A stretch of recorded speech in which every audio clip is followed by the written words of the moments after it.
A very good morning to you and welcome to today's broadcast. This is the Parliamentary Broadcast Unit in collaborations with KBC. My name is Angela Cheror. Welcome to today's session, being the third session of the morning sitting. The session that is expected to commence in the next 3 minutes with members of Parliament today expected to deliberate on a couple of bills and motions, starting with the Cotton Industry Development Bill. That is the Senate Bill number 5 of 2023. That is in its second reading, and the question is set to be placed this morning. This is the bill that is co-sponsored with Member Mary Emase. We have the Kenya Sign Language Bill of the National Assembly. That is Bill number 1 of 2024. The bill that is brought by the nominated Member of Parliament representing the youth. It's in its first reading, and it's by Harun Mohammed Omurkel. The objective of the bill is to provide for the recognition and the promotion, the development and use of Kenyan Sign Language, effect to Article 7, 50 and 120 of the Constitution of Kenya.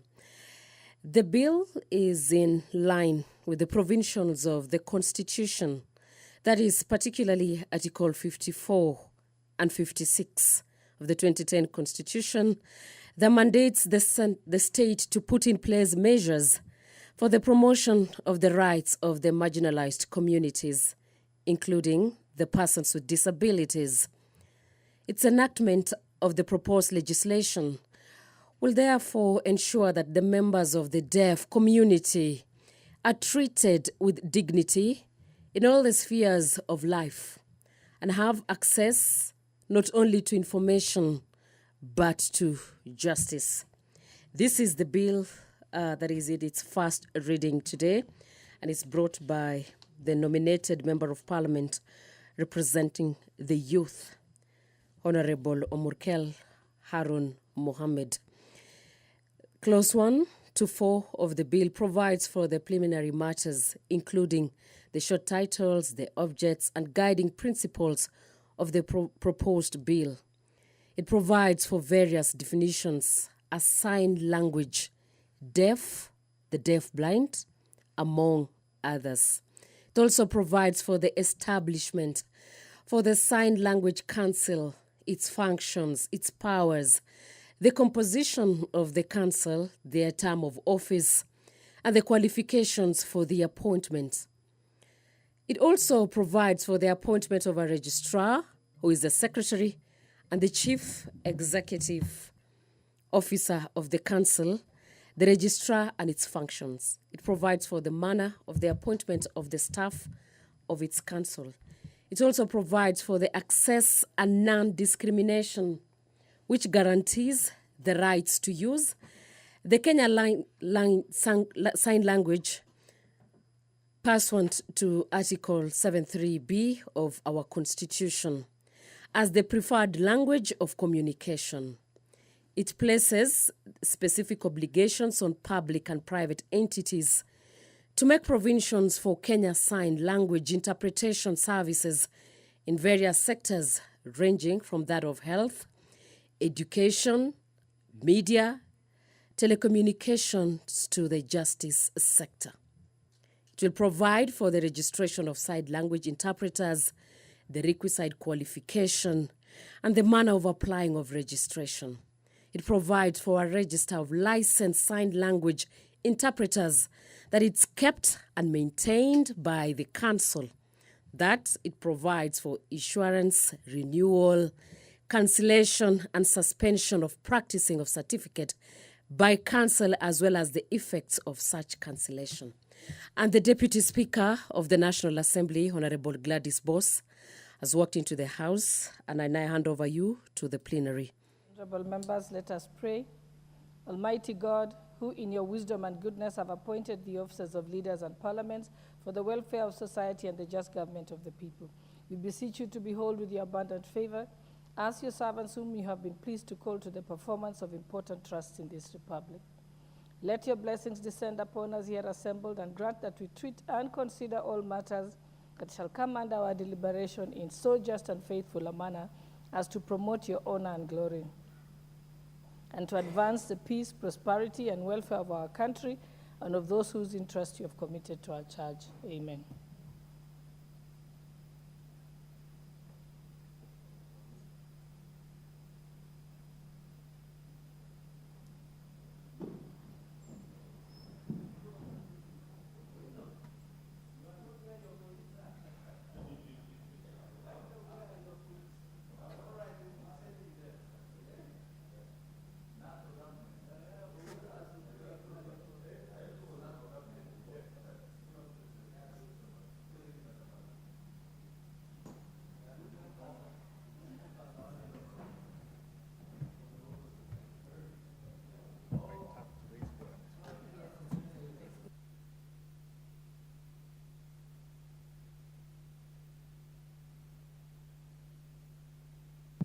I direct that the bell be rung for 10 minutes.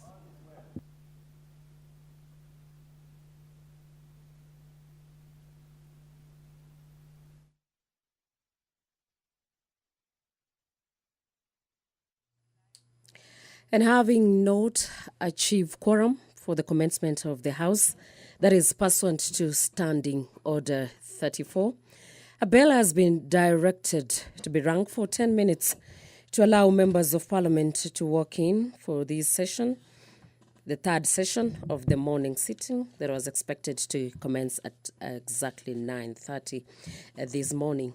And while still on the Kenya Sign Language Bill, that is Bill number 1 of 2024, that is set to be debated this morning, brought by the nominated Member of Parliament, Honorable Omurkel Harun Mohammed, that is in its first reading. This bill, the Kenya Sign Language Bill, also provides the source of funds of the Council, the audit of these funds, as well as the report by the Council on the utilization of its funds and the activities undertaken in a given financial year. On the statement on the delegation of legislative powers and the limitation of the fundamental rights and the freedom. This bill delegates legislative powers to the Cabinet Secretary, but it does not limit the fundamental rights and freedoms. And whether this bill concerns the county governments, this bill, that is in its first reading, concerns the county government in terms of Article 110(1)(a) of the Constitution. It's also a money bill within the meaning of Article 114 of the Constitution.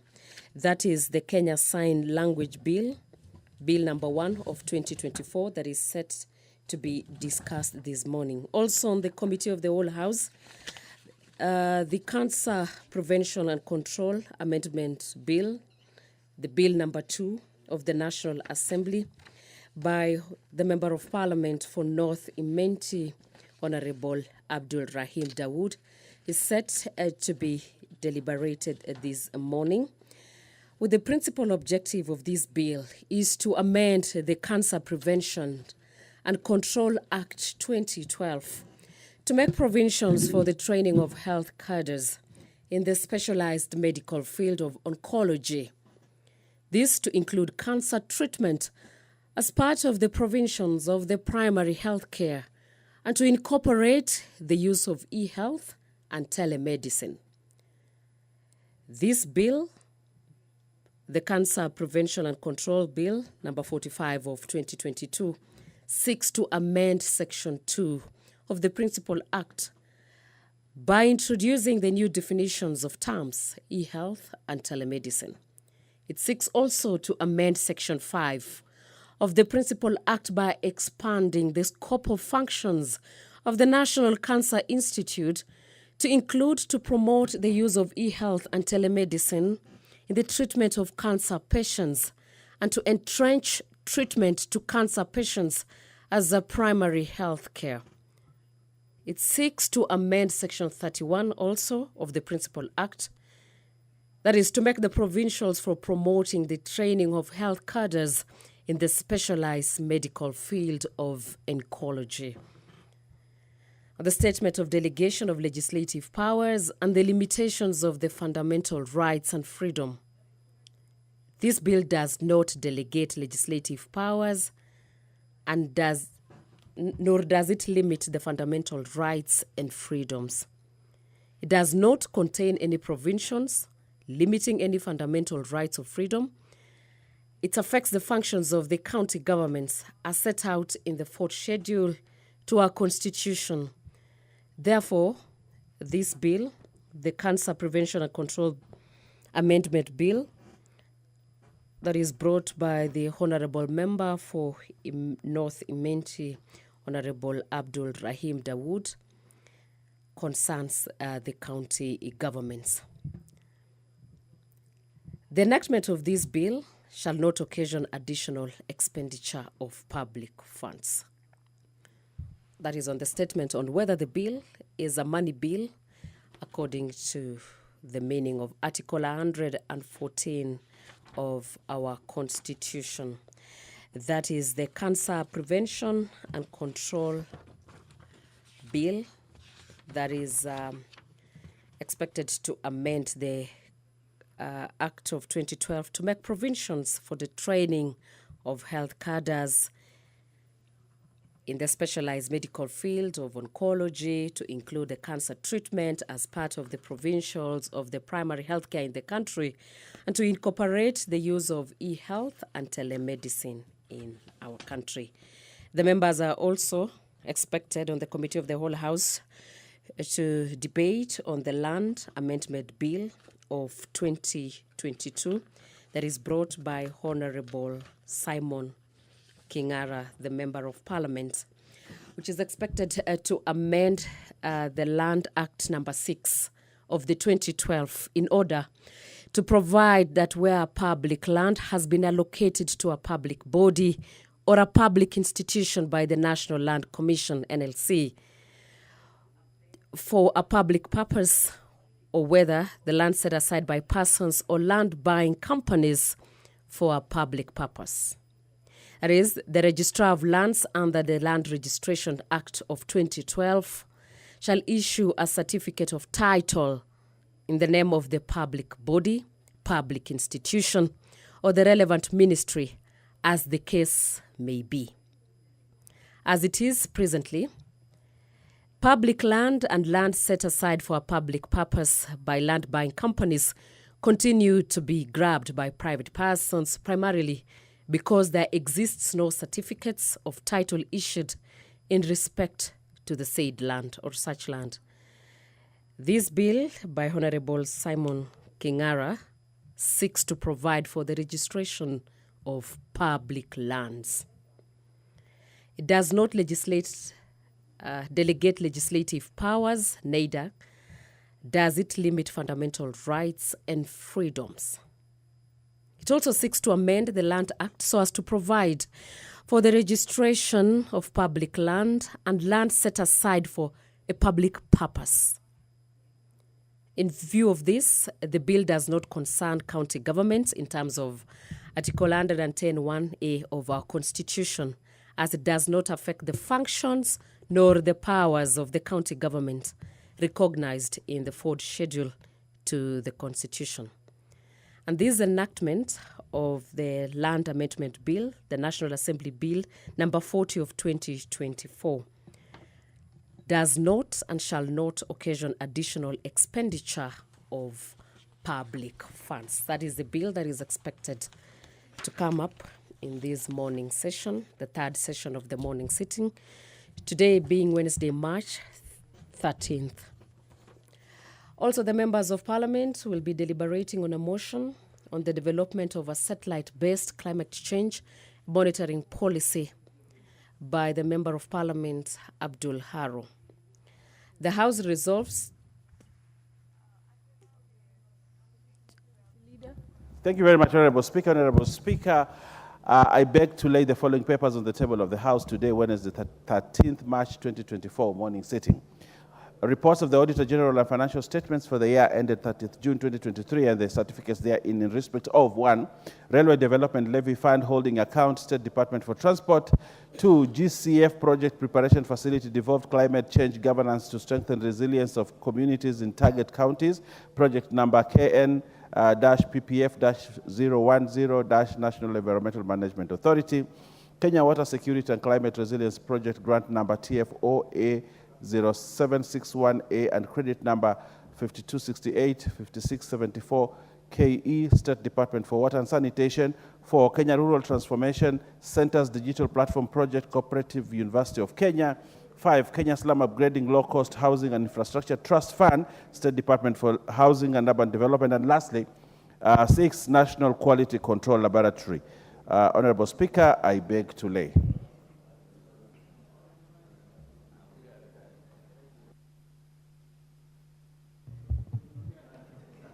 Next order. Order number 6, notices of motion.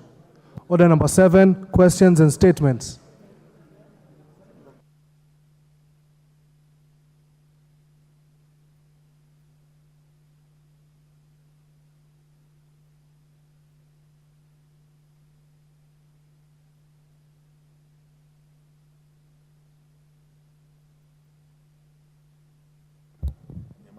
Honorable Mutuse, you have a statement? Thank you, Madam Speaker. I rise to ask question number 044 of 2024 as contained in the order paper as follows. Could the National Land Commission, 1, explain reasons for delayed payment of compensation to residents whose land was compulsorily acquired for the construction of Kibwezi Kitui Road, and also land that was compulsorily acquired for parking of lorries in Kibwezi town in the year 2017. 2, state when the owners of the compulsorily acquired parcels of land and plots will be compensated, and whether the National Land Commission has any plans to review the compensation upwards, given that the payment has been delayed since 2017. I thank you, Madam Speaker.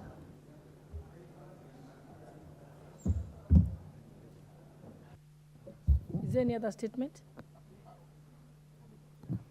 Yeah, Honorable Haro. Thank you, Honorable Speaker. I rise to ask question 056 of 2024 as contained in the order paper. Could the Teacher Service Commission, A1, explain the circumstances that led to the delay in workmanship compensation of Mr. Mohammed Sheikh Ibrahim of ID number 9566896 and TSC number 274712, since he was involved in a road accident on 27th December 1994 while on official duty. 2, state the actions taken to support his recovery, considering that he suffered extensive brain damage which adversely affected both his eyes and memory. Thank you, Honorable Speaker. Both questions will be responded to as follows. The question from the Honorable Member from Honorable Mwengi Mutuse will be replied to before the Departmental Committee of Lands, and the one by the Honorable Abdul Haro will be responded to by the Teacher Service Commission. Maybe the respective chairpersons can confirm how long that will take.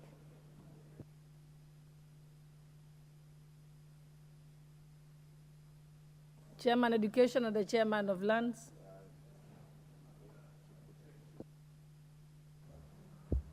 Madam Speaker, will respond after 2 weeks. Thank you.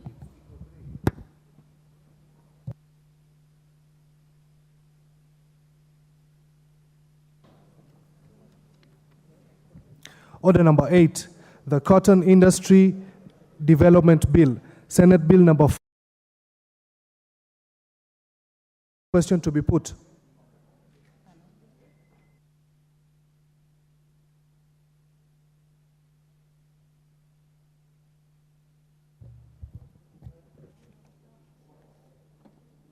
Honorable members, I now put the question.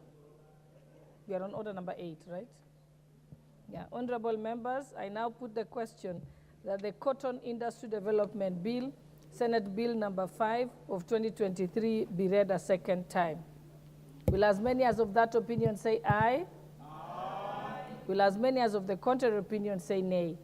The ayes have it. Next order.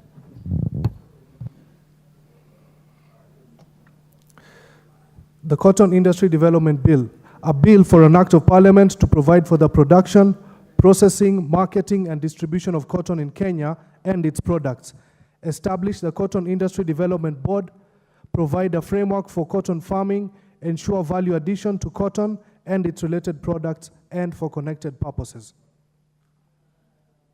Next order.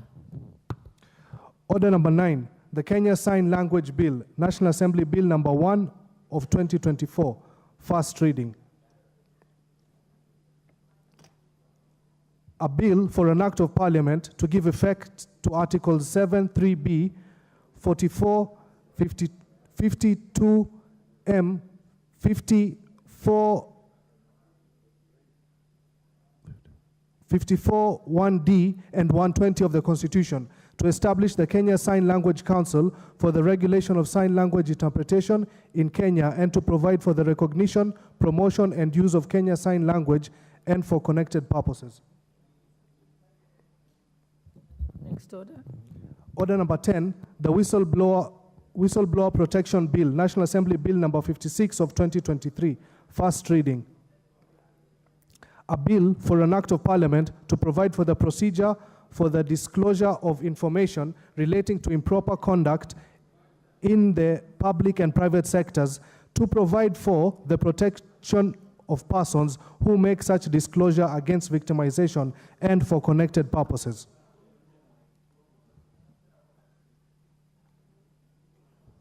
Next order. Order number 11, Committee of the Whole House.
Honorable members, please be seated.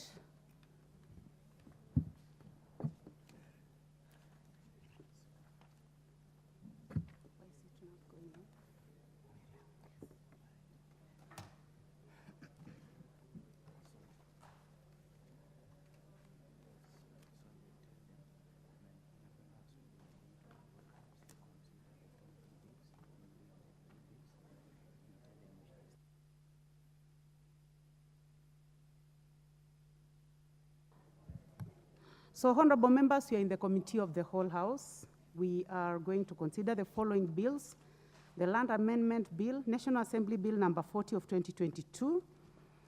The second one will be the Cancer Prevention and Control Amendment number 2 Bill, National Assembly Bill number 45 of 2022, and the Penal Code Amendment Bill, National Assembly Bill number 56 of 2022.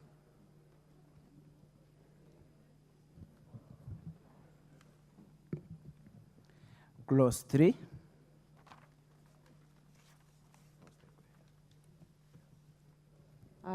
I propose the question that clause 3 be part of the bill. There be no amendment. I put the question that clause 3 be part of the bill. Will as many as are of that opinion say aye? Aye. Will as many as have a contrary opinion say nay? The ayes have it.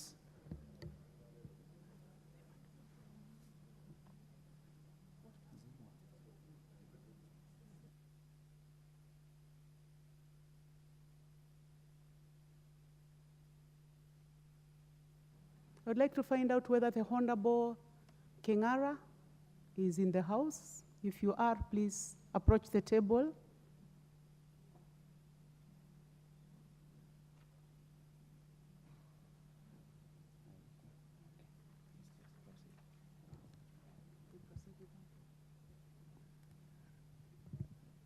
Clause 2. I propose that the question that clause 2 be part of the bill. There be no amendment. I put the question that clause 2 be part of the bill. Will as many as are of that opinion say aye? Will as many as are of that opinion say aye? Will as many as have a contrary opinion say nay? The ayes have it.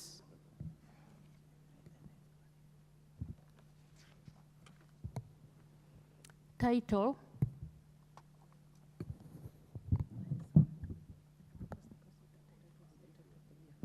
I propose a question that the title be the title of the bill.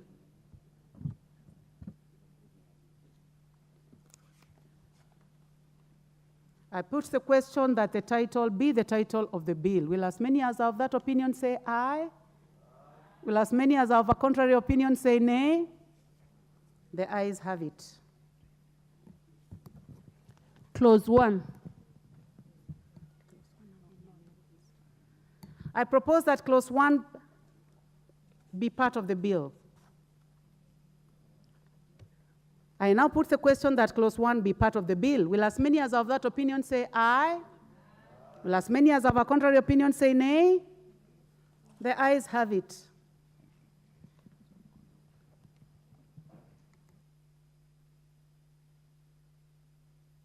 I'd like to call upon the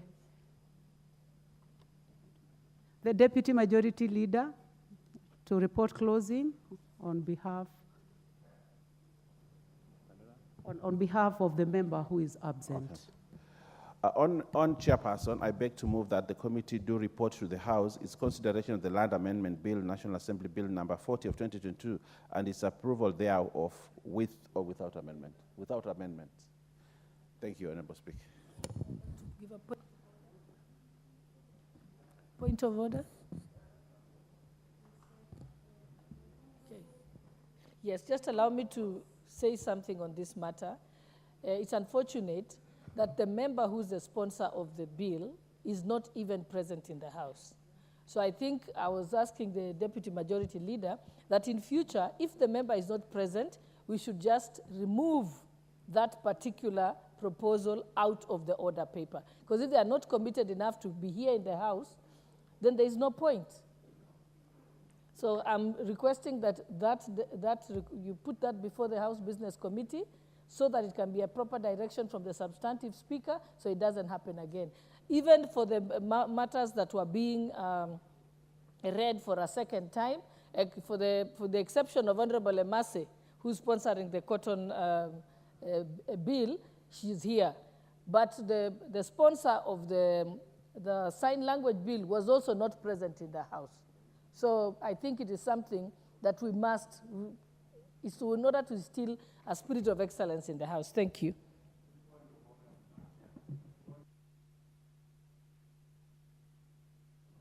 Yes, Honorable Dr. Nyikal, member for Seme. Thank you, Chair. On exactly the same note that has been raised with the Honorable Member, maybe we'll seek your guidance that if this was a private member's bill, and now the person who is actually answering is a deputy leader of majority, is that really in order? Because if it was a government bill or sponsored by the leader of majority, then practically that would probably be right. Are we in order to actually proceed as we have done? Thank you.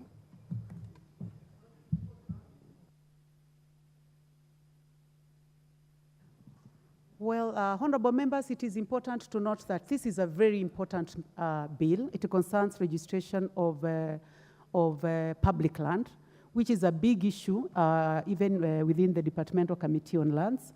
As concerns the matters that has been raised by the Honorable Dr. Nyikal, whether it is in order for us to proceed, it is in order for us to proceed. And the Deputy Majority Leader is going to proceed to move reporting on behalf of the Honorable Kengara, because this bill is already a property of this House. But before we continue, I would like to request the Deputy Leader of Majority to make a comment on what the Deputy Speaker has said. And I'll also be requesting you to put on record moving on reporting again. There was a slight error. So you can start with the matter raised by the Deputy Speaker, and then we'll give you another chance now to put on record again moving reporting. You may proceed. Thank you. Thank you. I see a lot of interest in this, honorable members, and I do not want to gag members, so let us see those who have interest. We give them an opportunity. The Honorable Rahim Dawood. Oh, you are here. So then you do not have your chance because you're already at the table. The Honorable Charles Ngusia. Thank you, Chair. Thank you, Chair. I just want to echo the sentiments that were done by our speaker here and also a member for Seme constituency. Madam Chair, I think we don't have proper explanation what we are already passing, and I wish we could have delayed this issue so that the person who presented the amendments can explain to the House why we need this amendment. Chair, I seek your guidance on this, Chair.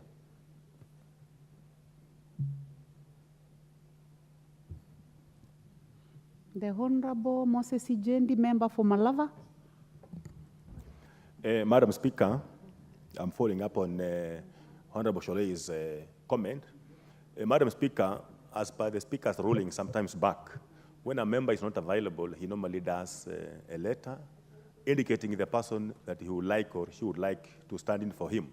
So, Madam Speaker, maybe it's important before we reach that decision to know whether the clerk's office communicated to the member about this particular bill, and whether this member, after being communicated to, actually authorized the Deputy Speaker to move in his absence. Thank you, Madam Speaker.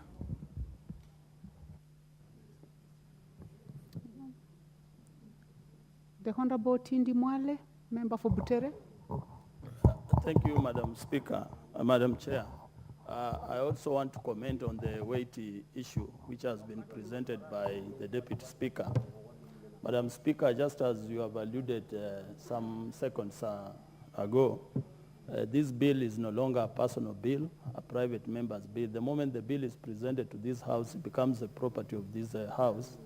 And therefore, Madam Speaker, considering the weighty issues that this bill is going to address in this country, I was of the opinion that we consider the bill to go on even if the member who sponsored is not present. But the issue of the Deputy Majority Leader being the one to present on behalf of the private member is a weighty issue, because for him, he should present bills that are government-sponsored, not private member-sponsored. And that's where we need to clarify if that's the case. If that's not the case, then we can give another member to present on behalf of the private member. Thank you very much. Honorable Deputy Majority Leader, would you like to take your, I know we had given you an opportunity, the Honorable Rahim Dawood, member for North Imenti. Please proceed.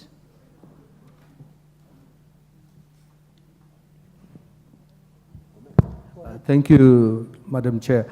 Madam Chair, I am cognizant of what the Deputy Speaker has said, but Madam Chair, we did not know more. We've been waiting for it to be slated by the House Business Committee, the bills which we are doing today.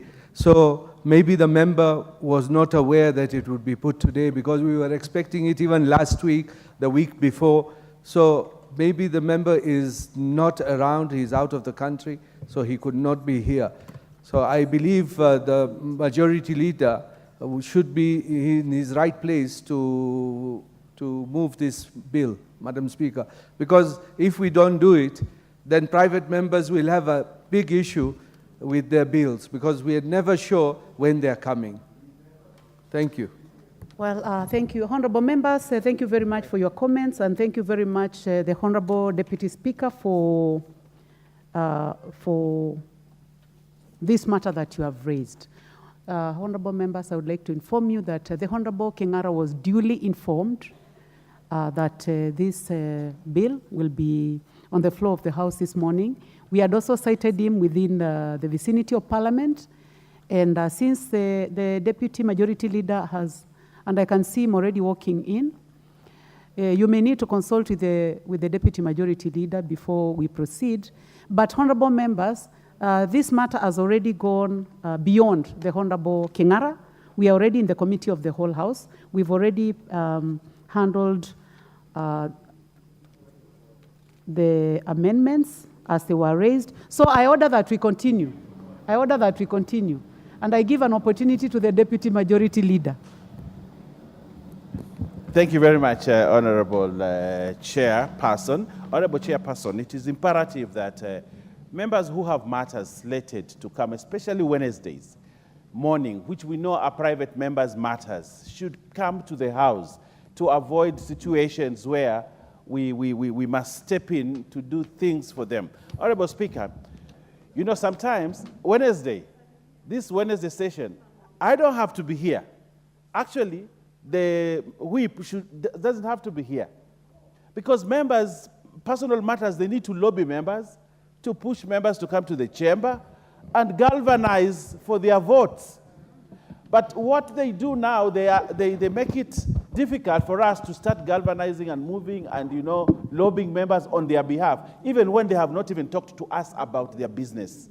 So, Honorable Speaker, what I would like to request every member who has a motion, who has a bill, something that is going to third reading, please ensure you come, mobilize members. Today I had to actually go to the T area and all those areas to look for quorum, to save members' bills.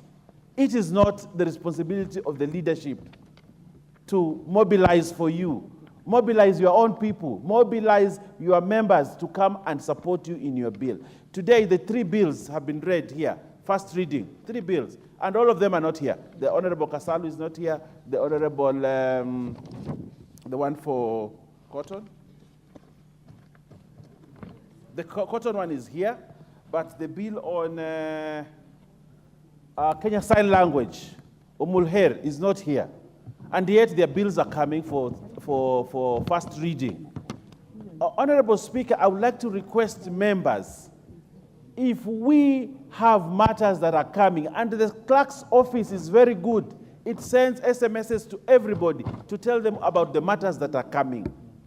So I think we are honorable members, we need to live to the tag and please be in the House so that we can conduct business, so that we can have robust debate, so that these motions, which are of importance to the nation, be given due response by other members. Otherwise, Honorable Speaker, it's very discouraging to have situations like that. But I am happy the Honorable King'ara, a very responsible member. I served with him in the Committee for Lands, and he has a lot of interest in the land matters. And the history of this bill, Honorable Speaker, I think in the last session, second session, it suffered the unfortunate situation that it was shut down when people confused it for another bill. So on that basis, I want to request that we give him an opportunity to move to reporting and we complete this bill, which is very, very important. It's a bill I understand. I know it very well. I saw the genesis of it. And Honorable King'ara is an honorable gentleman. And Honorable Chair, give him a space to move his bill for reporting. Thank you very much.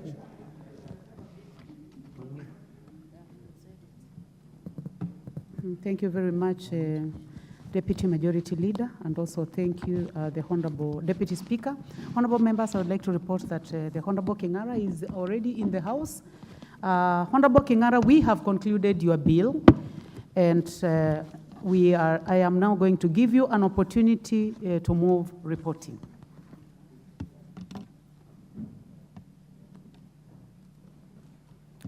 Thank you very much, Madam Chair.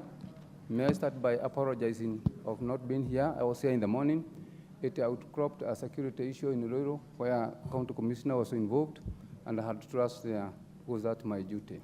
We are almost losing a life, and we had to settle for that. I'm very sorry for that, but God has made it able for me to come back and continue with the business which have been employed by Iloilo people to undertake. And may I, Honorable Chair, I beg to move the committee do report to the House in consideration of the Land Amendment Bill, National Assembly Bill number 40 of 2022, and its approval thereof without amendment. Thank you. Thank you, Mover, Honorable Kinara. Honorable members, I put the question, which is that the committee do report to the House its consideration of the Land Amendment Bill, National Assembly Bill number 40 of 2022, and its approval without amendments. Will as many as are of that opinion say aye? Aye. Will as many as are of a contrary opinion say nay? The ayes have it. Honorable members, we have concluded on that bill, and now we are moving to the Cancer Prevention and Control Amendment Bill number 2, National Assembly Bill number 45 of 2022, and the Honorable Abdul Rahim Dawood is in the House. But before that, honorable members, I would like to acknowledge our guests. Honorable members seated in the public gallery this morning, we have Gitaru Brigati Rawa School from Kabete constituency in Kiambu County. We have Mwangaza Secondary School from Maragua constituency in Moranga County. Also seated in the speaker's gallery this morning, we have Kanabiti Secondary School from Maragua in Moranga County. And we have Leshau Secondary School from Maragua constituency in Moranga County. You are all welcome to observe proceedings in the National Assembly. Honorable members, we will now proceed to the Cancer Prevention and Control Amendment Bill. Clause 3.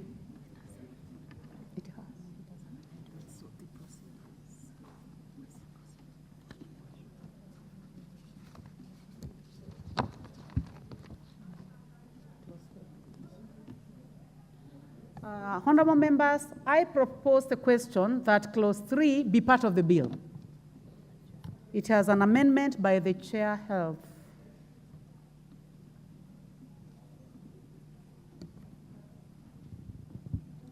I can see the Vice Chair in the House. You may proceed.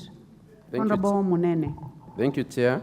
On the Cancer Amendment Bill, Chair, clause number 3, I move that clause 3 of the bill may be amended as follows. Chair, number 1, in the proposed new paragraph BA by deleting the words persons with. Number 2, Chair, I move in the proposed new paragraph BB by deleting the word treatment and substituting therefore the words the management.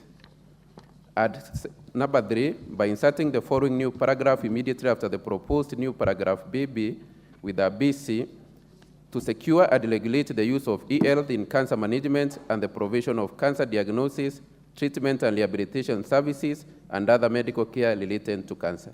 Thank you, Chair.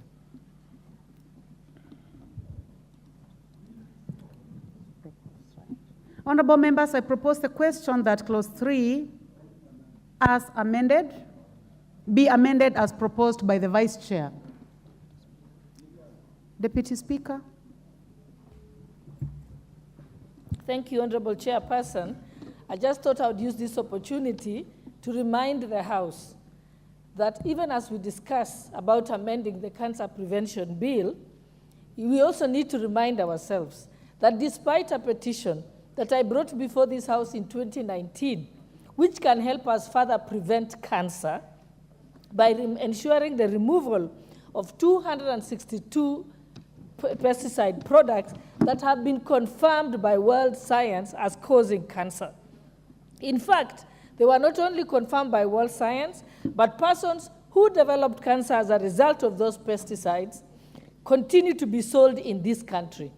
Yet the persons in the United States and Europe got an order from the United States Superior Courts in California where the farmers were paid up to $250 million for developing cancer as a result of the use of these pesticides. So if we truly, and I'm asking the honorable member who has brought this amendment, that if we are truly committed to this cancer prevention, then the first stop is to stop the products that are clearly causing cancer and are known.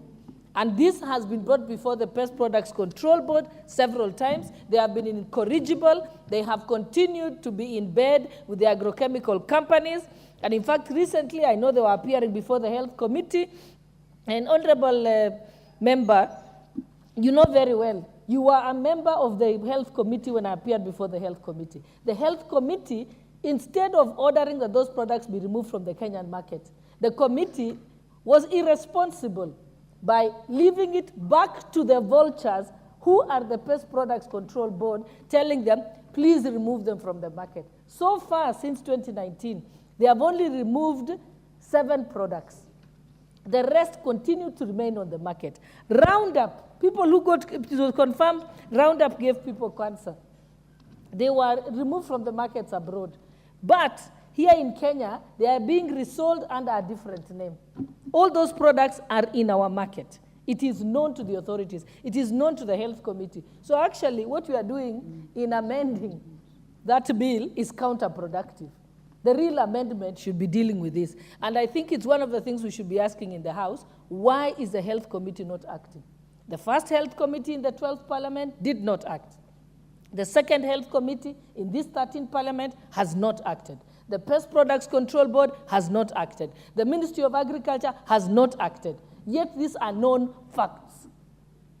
And those products are actually manufactured in Europe and America.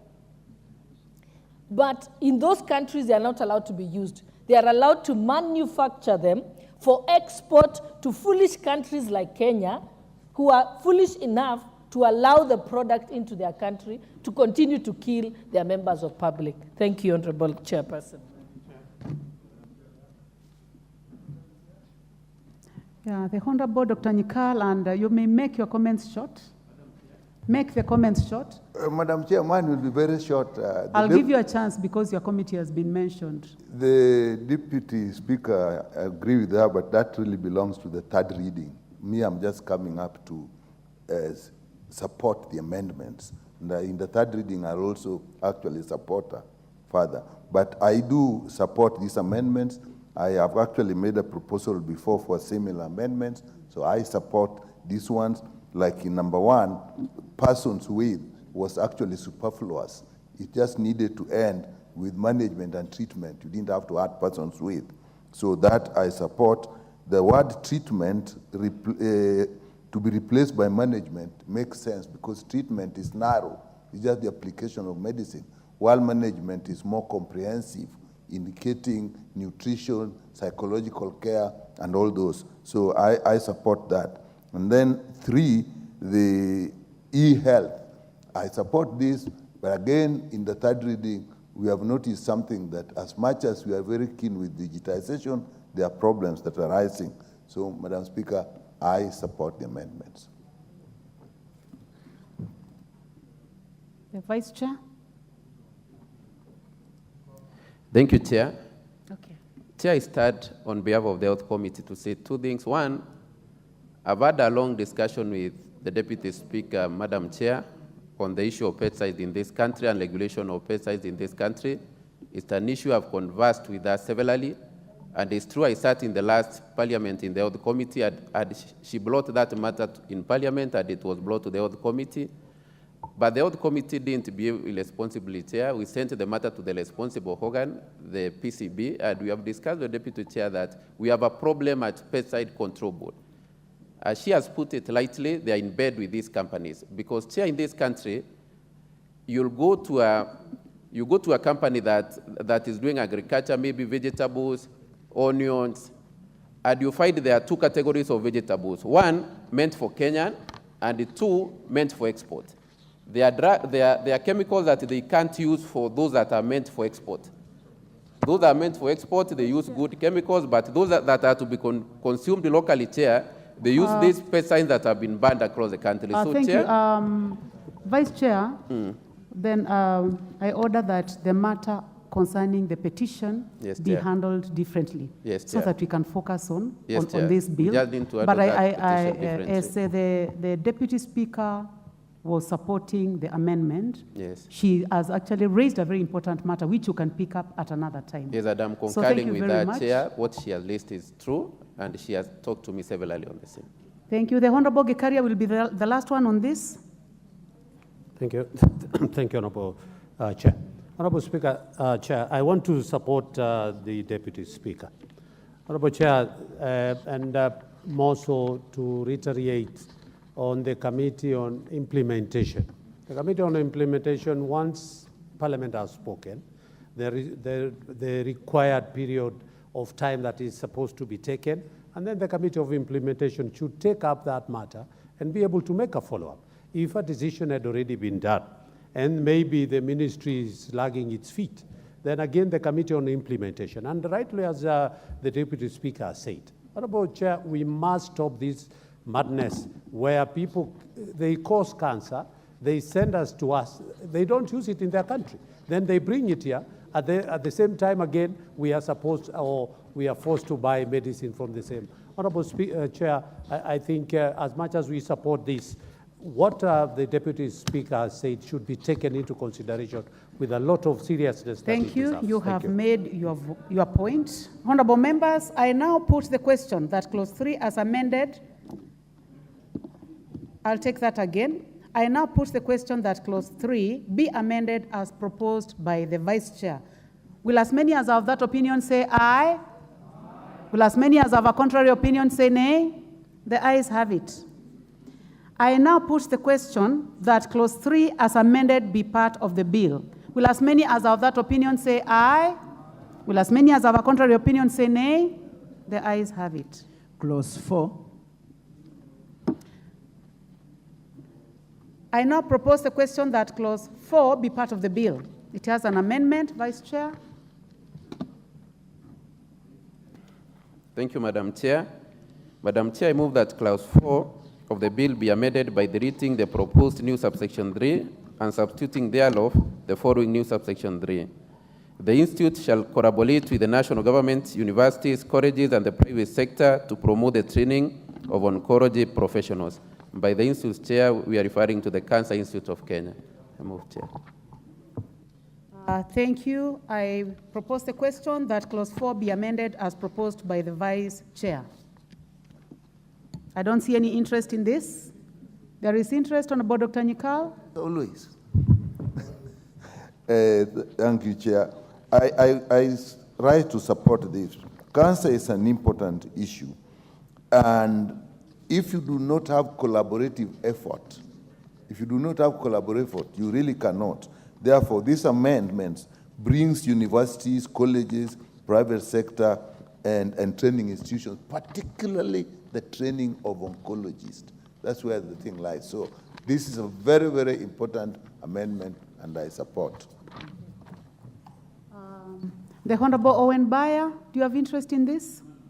No?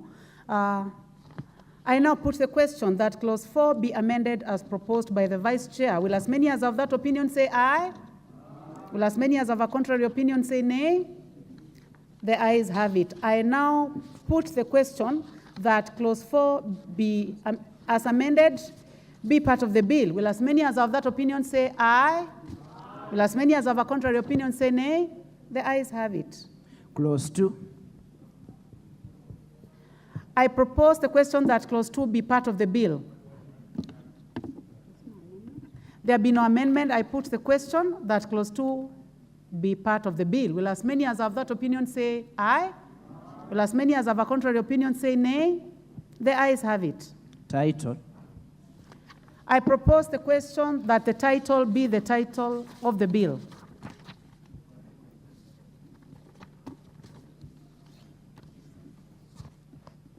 I now put the question that the title be the title of the bill. Will as many as have that opinion say aye?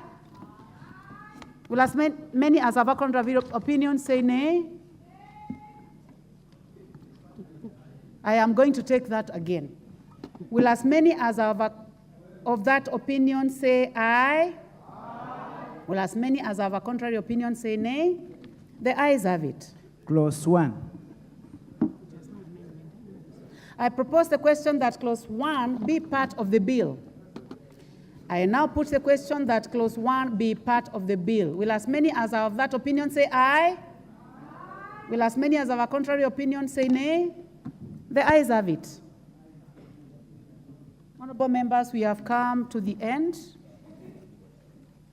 I would like now to call the mover to move reporting. The Honorable Dawood.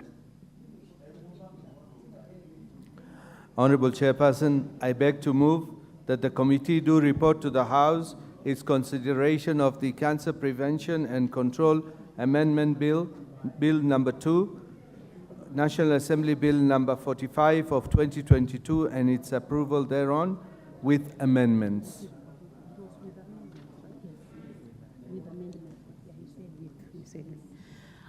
Thank you, Honorable Dawood. I now put the question, which is that the committee do report to the House its consideration of the Cancer Prevention and Control Amendment Bill, number 2 Bill, National Assembly Bill number 45 of 2022, and its approval with amendments. Will as many as of that opinion say aye? Will as many as of a contrary opinion say nay? The ayes have it. Honorable members, having established that the Honorable David Gikaria, CBS, is in the House, we now move to the Penal Code Amendment Bill, National Assembly Bill number 56 of 2022. Clause 2.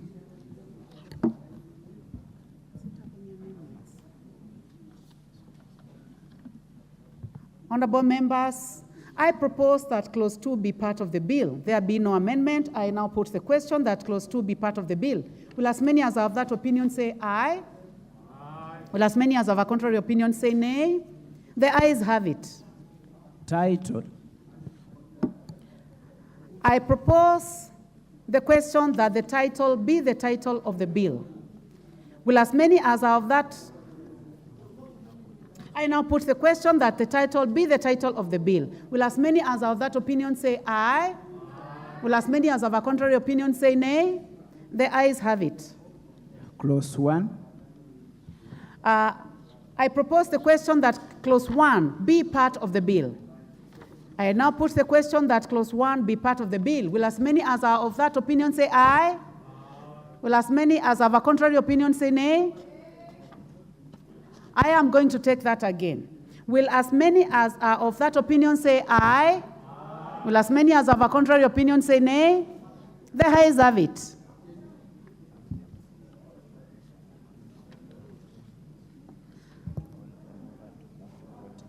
Honorable members, I thank you very much. We have concluded the 3 bills that were to be considered this morning. And before I call upon the mover to move reporting, I would like to welcome our guests. Honorable members, seated in the Speaker's Gallery this morning, we have Thika High School for the Blind from Thika constituency, Kiambu County. I welcome you to the National Assembly to continue observing proceedings of the House. Honorable members, I would like to call the Honorable Gikaria to move reporting. Honorable Speaker, I beg to move that the Penal Code Amendment Bill, National Assembly Bill number 56 of 2022, be now read a 3rd time, and also request Honorable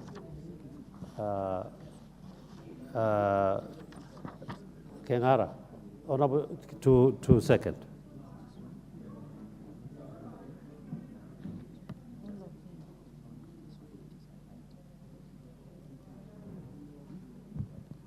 Thank you, Honorable Gikaria. Honorable members, I put the question, which is that the committee do report to the House its consideration of the Penal Code Amendment Bill, National Assembly Bill number 56 of 2022, and its consideration without amendments. Will as many as are of that opinion say aye? Aye. Will as many as have a contrary opinion say nay? The ayes have it. Honorable members, we are now going back to plenary.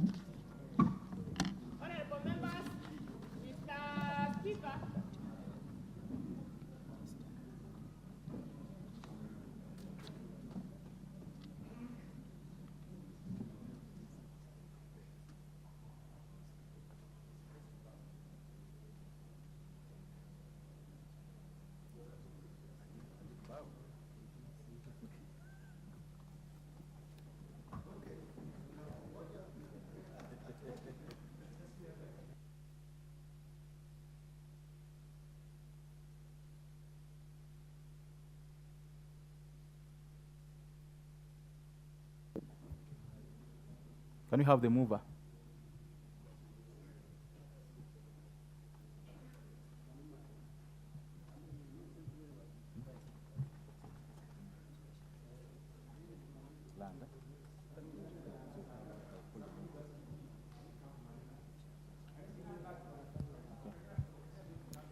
I call the chairperson for reporting on the Land Amendment Bill, Bill number 40 of 2022.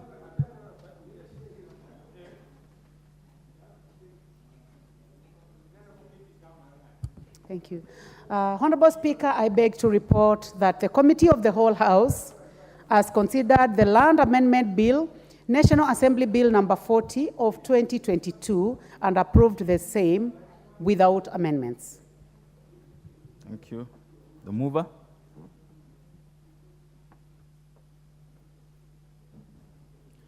Thank you, Mr. Speaker. Honorable Speaker, I beg to move that the House do agree with the committee in the said report. I also request Honorable Gekaria to second the motion for agreement with the report of the Committee of the Whole House. Honorable Gekaria, please. Then do it quickly. Do it quickly then. And then you move to the next one. I second.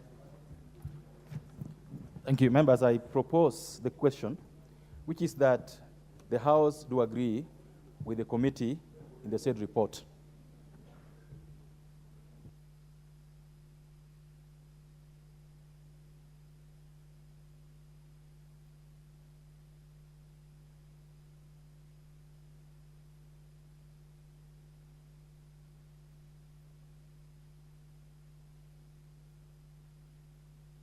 If there's nobody talking on this, I'm told it's a point of order from you.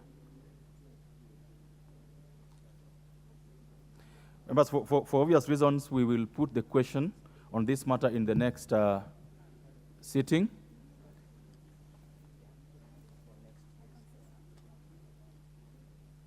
Yes, Honorable Nyamai. Honorable Nyamai? I just wanted to make some comments. We are still dealing with the Land Amendment Bill. Yes, go ahead, Mheshimiwa. Okay, thank you very much, Honorable Speaker. May I start by thanking honorable members for coming early to support this amendment bill, Land Amendment Bill, which is going to lock public utility. Because my concern, Honorable Speaker, the member on the floor, you just moved this for adoption. Yeah. You can't contribute to it. Yeah, thank you. Due to lack of quorum,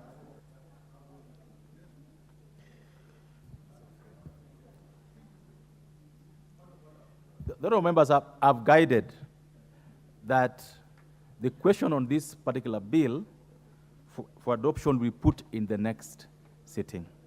So we'll move to the next bill, which is the Cancer Prevention and Control Bill, Amendment Bill number 2 of 2022. I would therefore call upon the chairperson to move. Honorable Speaker, I beg to report that the Committee of the Whole House has considered the Cancer Prevention and Control Amendment Bill number 2, National Assembly Bill number 45 of 2022, and approved the same with amendments. Thank you. The move of this bill. Honorable Dawood. Thank you, Honorable Speaker. Honorable Speaker, I beg to move that the House do agree with the committee of the said report. I also request Honorable Modoni to second the motion for agreement with the report of the committee of the whole House. Honorable Modoni.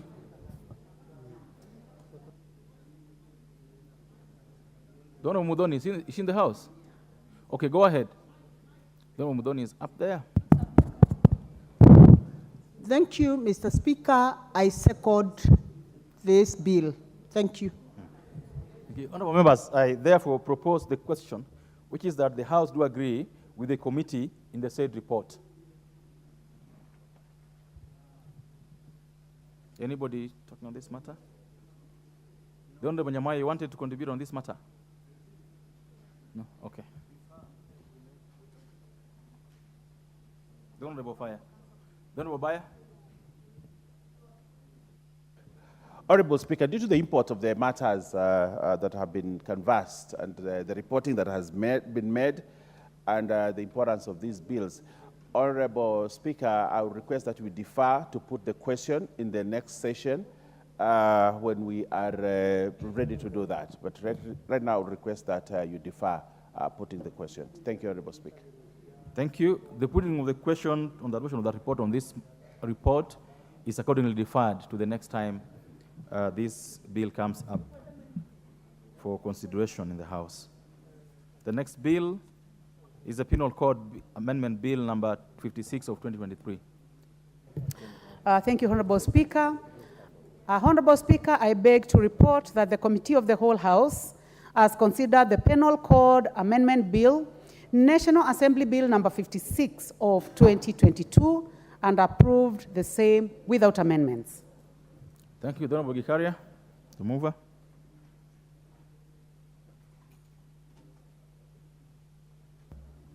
Thank you, Honorable Speaker. I beg to move that the House do agree with the committee in the said report. I also request Honorable Jane Kihara to second the motion for agreement with the report of the committee of the whole House. The Honorable Kihara. Give the mic to Honorable Kihara. Thank you, Mr. Speaker. In this country, we have got laws that are outdated. So we are in a free country where free movement, free speech is allowed, and some of the penalties given to people in those petty offenses must move with the times. I second. Thank you. All members, I do propose the question that the House do agree with the committee in the said report. Honorable Speaker. Honorable Bayer.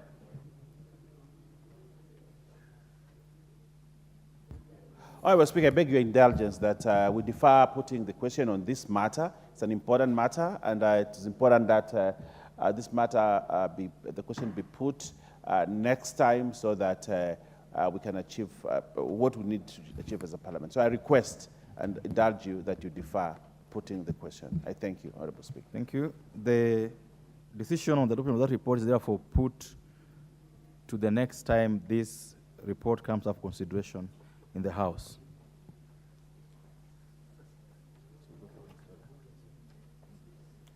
Next order.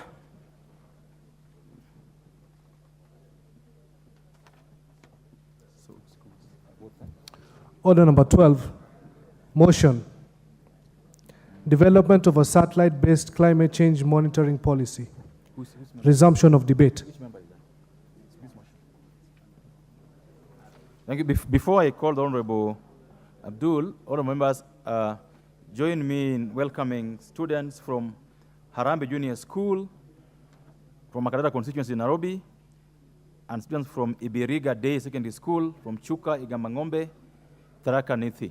They are welcome to follow the proceedings of the House from the public gallery. Thank you. The Honorable Abdul Haro is in the House.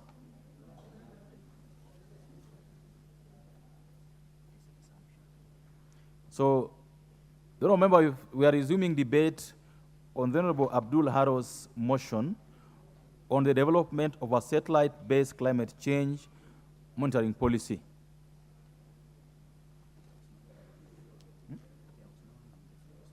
So there's one on the floor. If anybody wants to contribute on this, I can see the Honourable Peter Kihungi,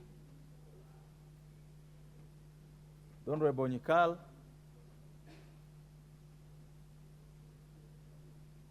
the Honourable Patrick Ntwiga. I know you want this for something else. You're allowed, but then you contribute on this matter. Thank you, Chair. Mine was just small, Chair. I just wanted to welcome my students from Eberega Day Secondary School in this house and to tell them to feel welcomed. It's a school I love so much, and to follow how we do things in this house and how we serve them in this house. Thank you, Chair. Thank you. The Honourable Rahim Dawood, you want to contribute on this satellite-based climate change? Go ahead. Thank you, Honorable Speaker. Honorable Speaker, I want to congratulate Honorable Abdul Haro on bringing this bill. Honorable Speaker, the times have changed, the world has changed. And Mr. Speaker, the kind of information we are getting regarding the weather patterns and climate change and all that, we need to move away from the manual or the systems which, Honorable Speaker, I would request if you could ask the members to... Members on the aisle from the minority side, the Honorable Mbadi, the Honorable Atandi and company. Allow the Honorable Dawood to be able to hear himself as he contributes. Thank you, Mr. Speaker. I think Honorable Badi now wants to be the chair of ODM. So, I mean, the leader, party leader. I support him in that, although I'm not in ODM. Kingpin. Honorable Speaker, like I was saying, we need to move away from the ways in which we predict our weather due to the climate change. Mr. Speaker, we have gone very far in technology, and by this satellite-based climate change, we need to see how we are going to put the satellites which are owned by Kenya into space so that we can predict our weather more it should be more predictable and should be easier to maintain. Mr. Speaker, we should not just be doing those interventions that way. We need to see how we are going to stop the droughts affecting our people. Mr. Speaker, when we have El Nino rains, it is a pity that we cannot take advantage of all the water which just goes to waste instead of that water which could be used during drought seasons, Mr. Speaker. And we are expecting soon the rains will be coming, hopefully in the next 1 or 2 weeks. Mr. Speaker, we need to put interventions in place so that we can protect our people who year in, year out have droughts and are suffering. The animals are suffering, the people are suffering. Mr. Speaker, we should take an example from some countries in the Middle East who have got dry weather where they do not even have rainfall, but they still are producers of the best fruits together with vegetables. So, Mr. Speaker, with the interventions which Honorable Haro has proposed, I think we need to go that way. We need to up our technology because we cannot be left in the archaic of 1960s. People are moving to 2200 and we are still left behind. With those few remarks, Mr. Speaker, I support.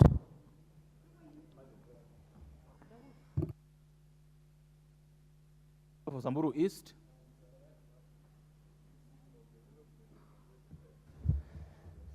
Thank you, Honorable Speaker. I want to put my voice in this satellite climate change. Mr. Speaker, Climate change is real. There's a lot of effect due to this climate change. So it becomes very important even for monitoring what is happening. And Mr. Speaker, we are really hit by the climate change recently, and it is real. We really need to work as a country so that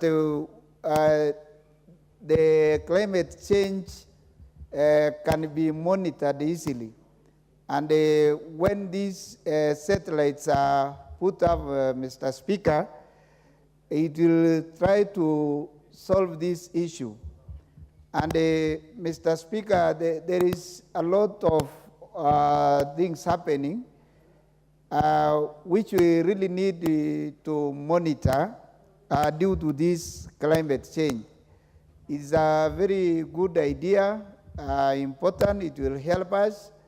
And I think, Mr. Speaker,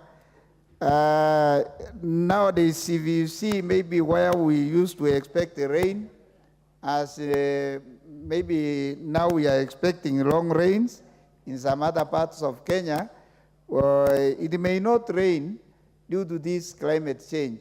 So I think it is very important for us to support this so that it can be easily monitored, and we'll be able to tackle the climate change at this moment. So I think, Mr. Speaker, this is a very good idea, and we really need to support it so that we can see how we can go about this climate change. Otherwise, Mr. Speaker, I support. Thank you. The Honorable Phyllis Bato on this matter, right?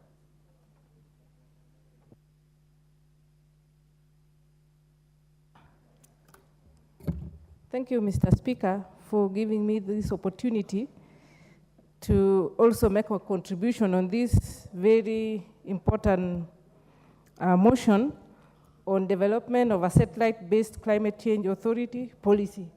I would want to also thank the Honorable Member, Abdul Arrow, for bringing this motion to the House. Mr. Speaker, information technology has gained a lot of relevance in the history of mankind, and in Kenya, it should, and as a result, issues to do with climate should also be cognizant of the fact that data is very important in predicting the changes in the climate. Mr. Speaker, we have had cases of traditional usage of getting information to predict some events in the country. For example, when it's supposed to be raining, and even in matters of religion, Mr. Speaker, you will find that sometimes it is very difficult for our Muslim brothers and sisters to tell when Ramadan should begin because of the sighting of the moon.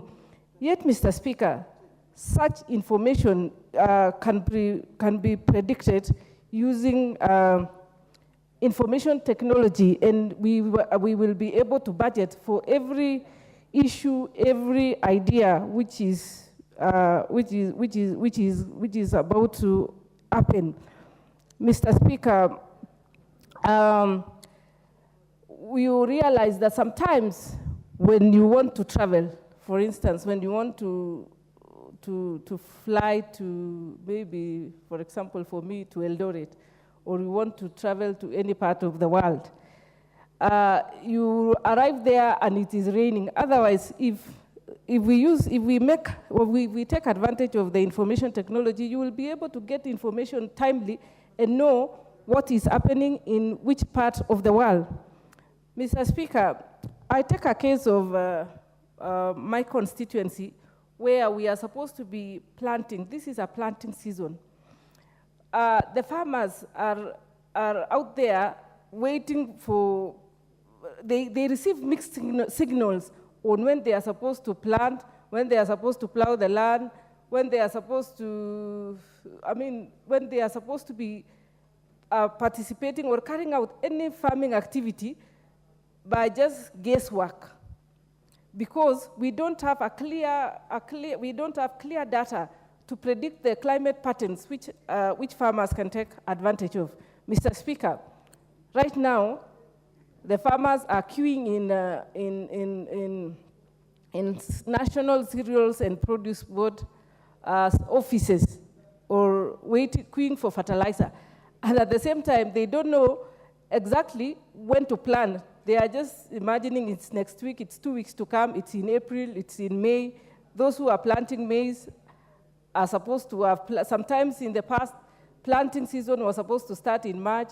Sometimes it moves to April. The wheat farmers are supposed to be planting wheat in June, July. That information is just guesswork, Mr. Speaker.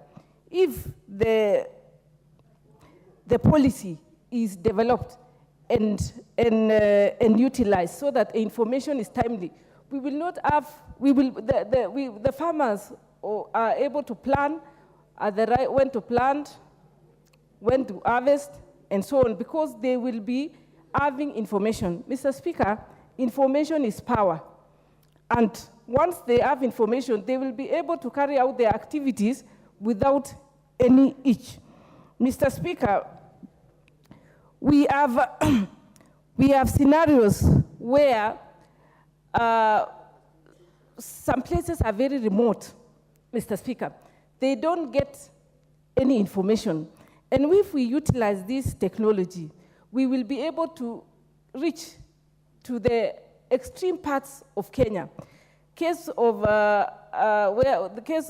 case in time is when the government now is trying to get Wi-Fi to every regions of Kenya. So if that information is distributed likewise, everybody will be able to access, and everybody is going to have that data so that they are able to make plans at the right time. Mr. Speaker, because of not having a policy, a satellite-based policy to deal with climate, we have been left with very little information, and every community or every spaces in Kenya deal with the information in bits and pieces. Everybody deals with their own information in a way that they might not know what is going to happen next. Mr. Speaker, I believe this policy is going to shape all these spaces and and guide them on what to expect. Mr. Speaker, I think even the extreme climate changes we are facing in Kenya, for example, today, the issue of drought, the issue of floods, where some parts of Kenya, people suffer from floods to an extreme that even it takes away lives. Animals die because of drought. This particular satellite-based policy is going to eradicate all this, because everybody will be having information on what is going to happen at what particular time in the year. And in that case, once you have that information, Mr. Speaker, you are going to adjust. You are going to plan your life. For instance, people are even supposed to be evacuated in flood, those areas which are supposed to be hit by the floods.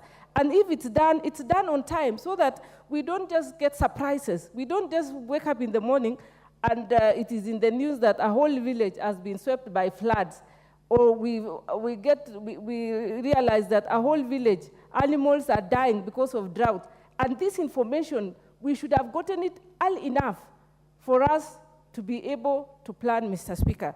So, Mr. Speaker, how I wish this satellite policy is established and it is implemented so that every part of the country is monitored.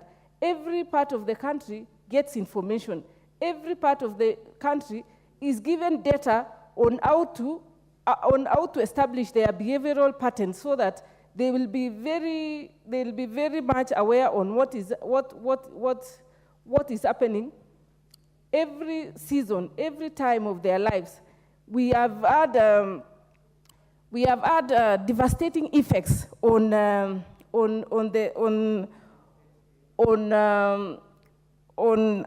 communities because some don't know, they use the traditional methods like the moon to predict what is going to happen.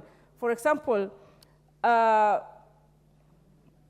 we have cases of communities citing the moon to predict or to count the number of days they have to wait for it to rain. We have had some using the stars, looking at the alignment of the stars to predict what is going to, when the rains are going to, when it's going to rain, or when certain events are supposed to be happening.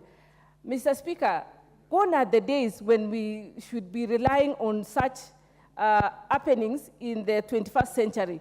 We should have a satellite-based policy which we should be using. We should just be like the other parts of the world, the first world, where technology has taken root, and you find that everything can be predicted and for an entire year, and people are given information for a whole year. So, Mr. Speaker, I support this motion, and I hope that it is given the support it deserves until the time the policy is well established and implemented and monitored to the best way possible. Thank you, Mr. Speaker. And once more again, I support Abdul Arrow for bringing this motion to the House. Thank you. Thank you, Dr. Nikal. Thank you, Mr. Speaker, for the opportunity. I rise to support this. Mr. Speaker, we have to live in the modern world. We cannot continue to do things in the old way. And climate monitoring and focusing is extremely important because there are very clear areas where we need to have this information. One is what everybody knows about is climate change. The climate is changing because of the weather patterns will differ, and we need to predict this so that we plan whatever we are doing in the short term and in the long term. If we don't have information, we cannot do that. Mr. Speaker, in this country, to a large extent, we still depend on rain-fed agriculture. And if you are going to depend on rain-fed agriculture, we have to know exactly when the rains are coming and then prepare the land and prepare the planting accordingly. We know that our farmers actually don't believe when we get prediction from our weather experts because we are not using up-to-date methodology, so that we plant when the rains are not coming and we lose the seeds, we lose the fertilizers. So this will make it predictable. In fact, in some countries, if there is prediction of when planting should be done and the rains don't come, the farmers can sue the meteorology departments. Now, we can't do that because we have not given them the technology that they require. So it is important. Mr. Speaker, look at air transport, even land transport. People move across the world, large numbers of people. We know that air transport is probably the safest. Being in a plane is 100 times safer than being in a car. And that is because we have to know the wind movement, rain movement, and all that. So that is extremely required. Even if you're not going in planes, even on the ground, even in the lake, we lose in the lakes. In Lake Victoria, for example, if we can predict and tell the fishermen that this is how the winds are going to be, this is how the currents are going to be, many people will be saved. And we can be accurate up to hours or even minutes if we use a satellite. So that is important.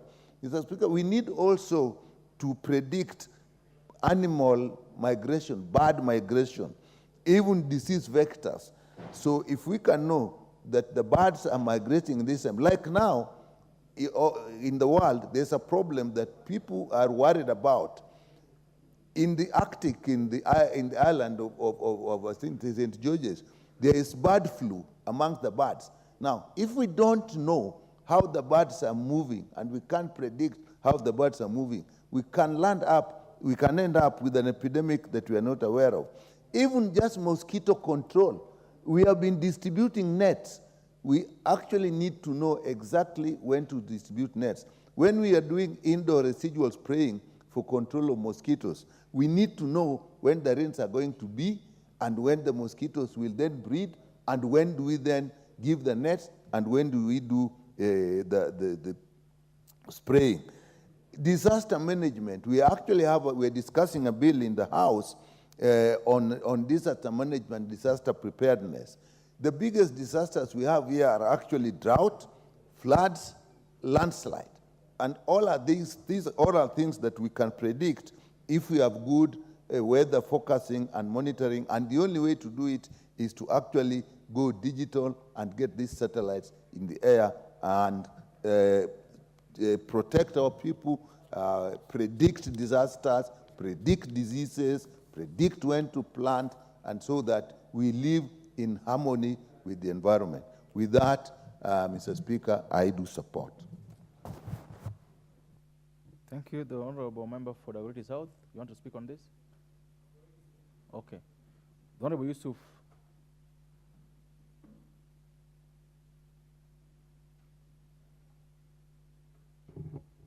Go ahead.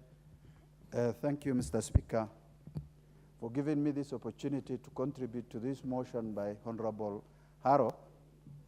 Mr. Speaker, now in this world, now being the era of technology, we need to embrace technology and IT. What Mr. Haro has today brought is something that we need to impress as a country. You can remember, Mr. Speaker, during the floods and the drought season, there was a lot of confusion when the meteorology department gave a warning on the floods and the drought. Even the president himself, Mr. Speaker, has doubted the verdict or the announcement by the meteorologists. That clearly shows the method that we are using now. It's outdated, it cannot be relied upon, it's not accurate, and it is time now to migrate from that kind of outdated technology to a new level of technology. Mr. Speaker, as we are aware, this country, a lot of things are happening. The country is shifting from analog to digital. And it is also the right time to shift from the original method of focusing to satellite way of doing. From where I come, Mr. Speaker, in northern Kenya, it is very, very difficult for the meteorologists and even the locals to understand, determine, and focus the weather. Mr. Speaker, the climate has changed. And now it has completely disrupted everything and everything that the traditional people were used to do. Mr. Speaker, people used to look at the moon, others used to look at the stars, others used to look at the sky to confirm and know exactly when the rains are near or when drought is coming. But now, since this climatical change has happened, everything went upside down. The people are unable to predict exactly what time will they expect rain, what time will be a drought season, and therefore, this must necessitate a different method of focusing on this kind, focusing on weather. Mr. Speaker, on developed countries. For example, we're in the month of Ramadan, Mr. Speaker. In Saudi Arabia, they use satellites to see the moon before we see here in Kenya. That has clearly shifted the dimension of how the moon are sighted in this world. Now, it is the same thing. If we also use satellite to predict, to forecast the weather and see exactly what time we're expecting rain, and people get prepared. Prepared in terms if there is a drought, the livestock, the pastoralists migrate to look for a better pasture and water, or if they're expecting rain, they can stay in their particular area. Mr. Speaker, this motion is a motion that came at the right time. It's a motion that we all need to support. It's a motion that we must all embrace as a country so that we get accurate data from the meteorologists. Thank you, Mr. Speaker, for the opportunity. Member for Mogosho.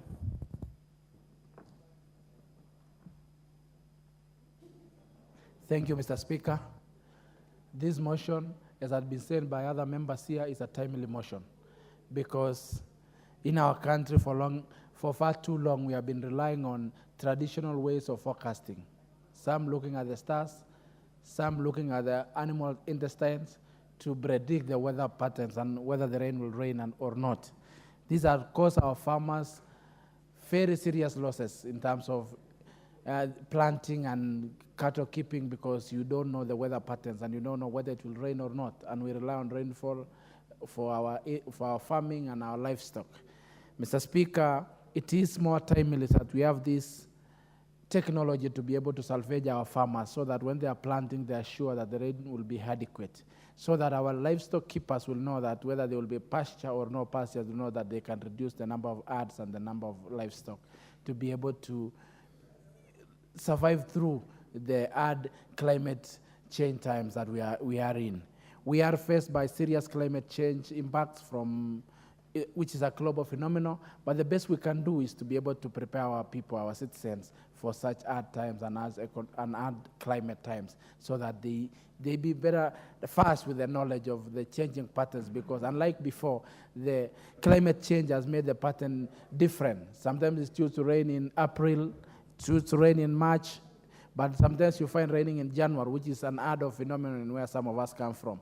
So to be able to cure this, the best thing is that we embrace technology. The only way that we can embrace technology is supporting this motion, so that we are in a position as a country to lead through our population, to lead through our people in a more organized and more predictable times in terms of our climate patterns.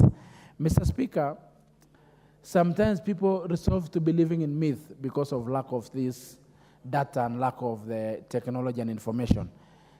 In where I come from, Mr. Speaker, and sometimes I will wish when the Ministers of Environment come here, I will want to ask here, when it's about to rain in my place, there's an aeroplane which usually goes, something that it sprays, it has a cloud seeding that makes the rain to disappear. So to avoid such and to be able to be in a more safer in terms of preparedness environment, let's support this motion. I support Mr. Speaker. It is the wish of this House, it is the wish of this nation that we caution. We are here on behalf of the people. Our interest is that of the people. The more we can safeguard these people from losses such as planting, when we know, well, there will not be enough rain to sustain those maize or maybe beans or what have you, will be leading them into more losses. And to save them from such losses, Mr. Speaker, we support this motion. Thank you, Mr. Speaker. Members, there being no further interest on this matter, I call upon the mover now to reply. I cannot see your card. No, Fabian Molu, you just put the card now. You want to speak on this? Okay, go ahead. Thank you very much, Honorable Speaker, for giving the opportunity to add my voice on this motion. Honorable Speaker, it is true there are changes and changes of time. The world is changing. We are changing from being where we come from, bush, from being a Stone Age going to be somewhere in technology. Sometime in this country, we normally listen to weatherman. I don't know whether it's the equipment normally used or the system used to get the rain forecast, to get the advice of what's happening with the weather. But if to embrace technology is going to cure these challenges, it is going to help.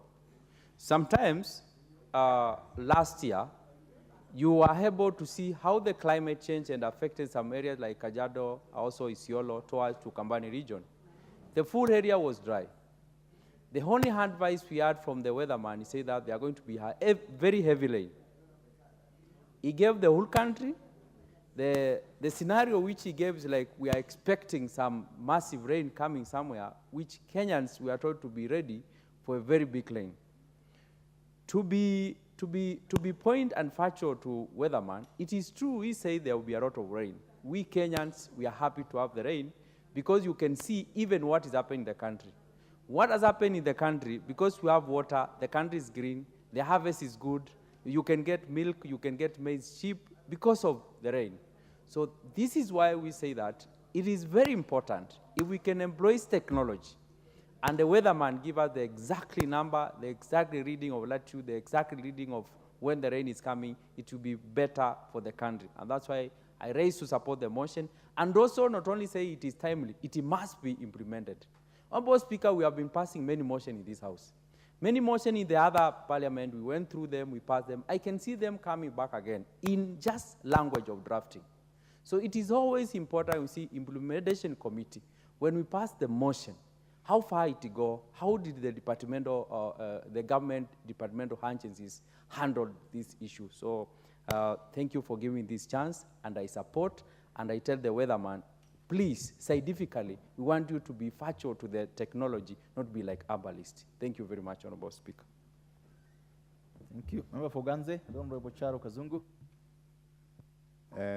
Thank you, Mr. Speaker, for this opportunity. I want also to say that I support this motion by my dear friend, the Honorable Haro. And I want to say that it is a motion that has come in a very timely moment. And as a country right now, Mr. Speaker, we have no otherwise but to embrace technology, especially in predicting the weather and mitigating the effects of climate change. Mr. Speaker, as a country, we have been using archaic technology to predict the weather. That's why most of the time as a country, we have been way off the mark. And this is happening because we are using technology that is outdated. Case in point, Mr. Speaker, last year, there was a prediction that there will be El Nino. And then somewhere midway, the El Nino was downgraded. And it was said that it will only be some rains, though they'll be a bit heavy, but it will not be El Nino. Only, Mr. Speaker, it happened that actually it is an El Nino that happened. And this was occasioned by the fact that maybe the kind of technology that we are using to predict the weather in the country is not of the required modern technology. So we have seen that things have changed nowadays. And the era or the days where we used to look at the stars, we used to look at the position of the moon to maybe forecast what is going to happen in terms of weather, those days are long gone. And the trend currently is people to use the satellite technology. So as a country, we need to adapt this technology as fast as possible. I have listened to my colleagues contributing to this motion, and all of them are talking about how this technology will assist farmers to do timely planting and also to plan on how they're going to go about tilling their land. But also, Mr. Speaker, this technology will not only help farmers, but also the government in planning for service delivery. We know that when planning to do roads, we need also to know to exactly know the conditions of the weather at that particular time, because it will be foolhardy for a government to plan on rehabilitation of roads only for them to be washed away the next day because they did not have a good understanding of the weather patterns of that area. So much as we are saying this is a technology that can assist our farmers, but it can also go a long way in helping the government to plan to deliver services to Wananchi. Again, technology will help the government in disaster preparedness. Case in point, like what happened during the drought last year. This kind of drought caught the government flat-footed. It had not planned for it. That's why we had to come here in Parliament and use the Article 223 of the Constitution to do some emergency relief supplies to the areas affected by the drought. Had the government, if the government had modern technology to predict the weather, I think such scenarios would have been forecasted a long time ago, and the government would have prepared well to avert such kind of situations. So with those few remarks, I want to say this is a very timely motion, and we need as Parliament to support it. And again, after we pass it, the motion here in Parliament, it is now the onus of the government to make sure that it is implemented so that Kenyans can get the benefits of it. With those few remarks, I support. Thank you, Mr. Speaker. Thank you. Member for Kitutu Chache North, Honorable Japheth Nakundi.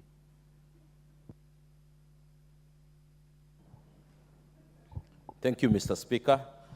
I also want to support this motion on development on satellite-based climate change. You know the world has gone digital, and as a country, we have been left behind in terms of the weather forecast and the rest. You know, like last year, at a time like this, we were told that there is no El Nino, and for sure, later on, we came and found out that there was a lot of El Nino, which made us come back to this house and make sure that we pass some few bills here and there to make sure that people from other areas get relief food that were affected by the El Nino. So I want to support this motion, Mr. Speaker, because as you know, last year, most of the time we are told that there is rain and there is no rain. This setting up of the satellite and going digital will help even the government and the farmers to prepare enough in terms of the planting season, in terms of the harvesting season. And you know, like last year, we had a very good weather, which made us get a lot of produce. Last year, we got maize from, our bags moved from 40 million bags to about 67 million bags. But if we go digital, we'll be able to know quite enough. We'll be able to arrange ourselves, or the government will be able to arrange itself in terms of when to give out, even if it's fertilizer. You know, this time the rains will be coming. This time is the time we are going to harvest. So it will be able to assist us in terms of our preparedness, in terms of agriculture, in terms of other things. So I want to support this motion, and I say I'm part of this motion, and we will surely support this motion. Thank you, Mr. Speaker. Thank you. Member for Alego Usonga.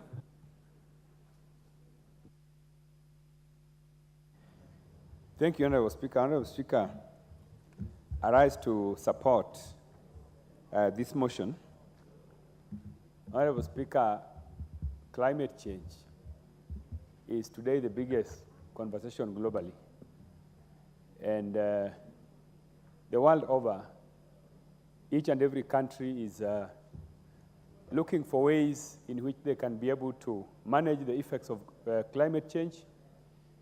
And the reason why this is happening, Honorable Speaker, is because in our everyday life, we are meeting the effects of climate change.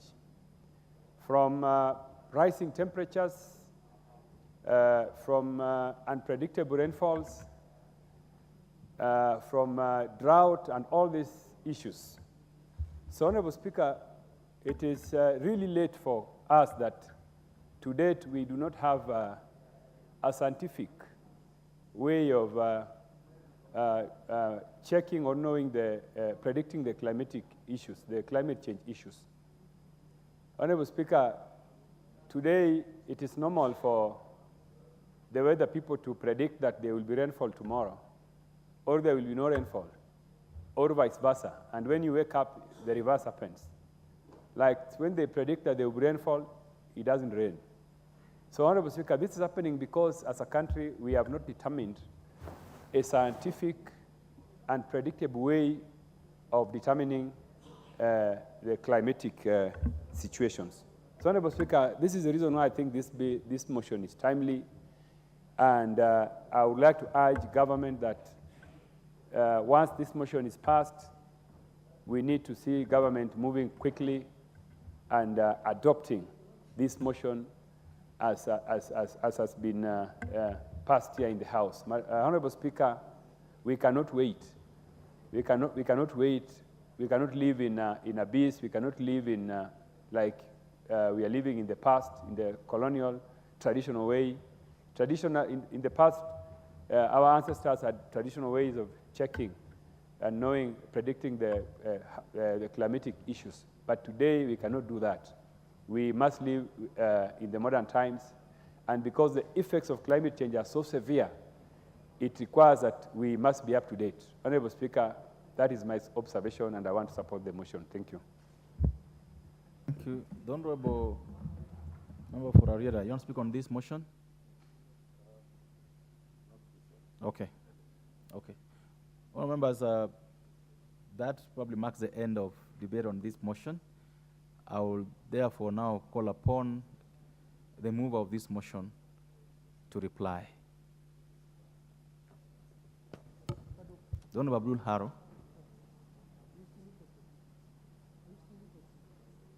Okay, thank you, Honorable Speaker. Before I reply, I would like to give 2 minutes to Honorable Dorothy Mudhoni. She would want to make a contribution to this motion. And also 2 minutes to Honorable Makali Kandui. Honorable Makali, I would advise you to just go up there and get a card. It's not here. That's why I've not given you so far. I can't see it. You have got a chance. I can't see it. Honorable Ikiara, go ahead. Thank you, Honorable Speaker. Honorable Speaker, I want to really thank the mover of this motion, Honorable Haro, for bringing this very, very important motion before the floor of this House. As a country, Honorable Speaker, it's important and imperative for us to embrace technology.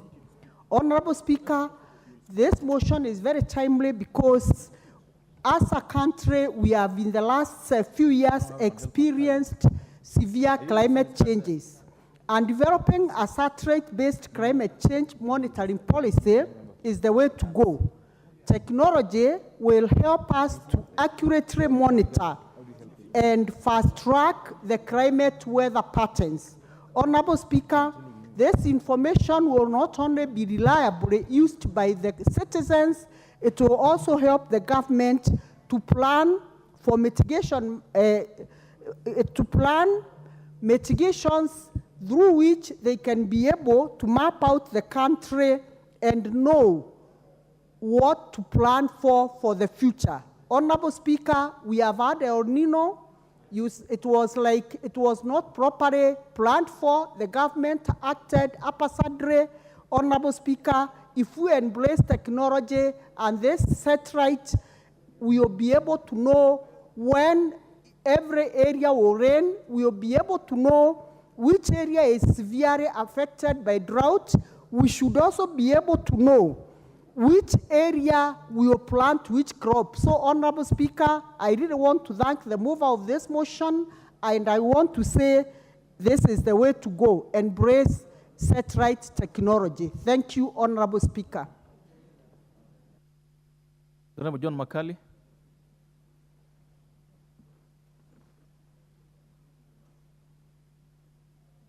Give me the mic. Thank you, Honorable Speaker, for giving me the opportunity to also weigh in on this motion, despite the difficulties we're having with our cards.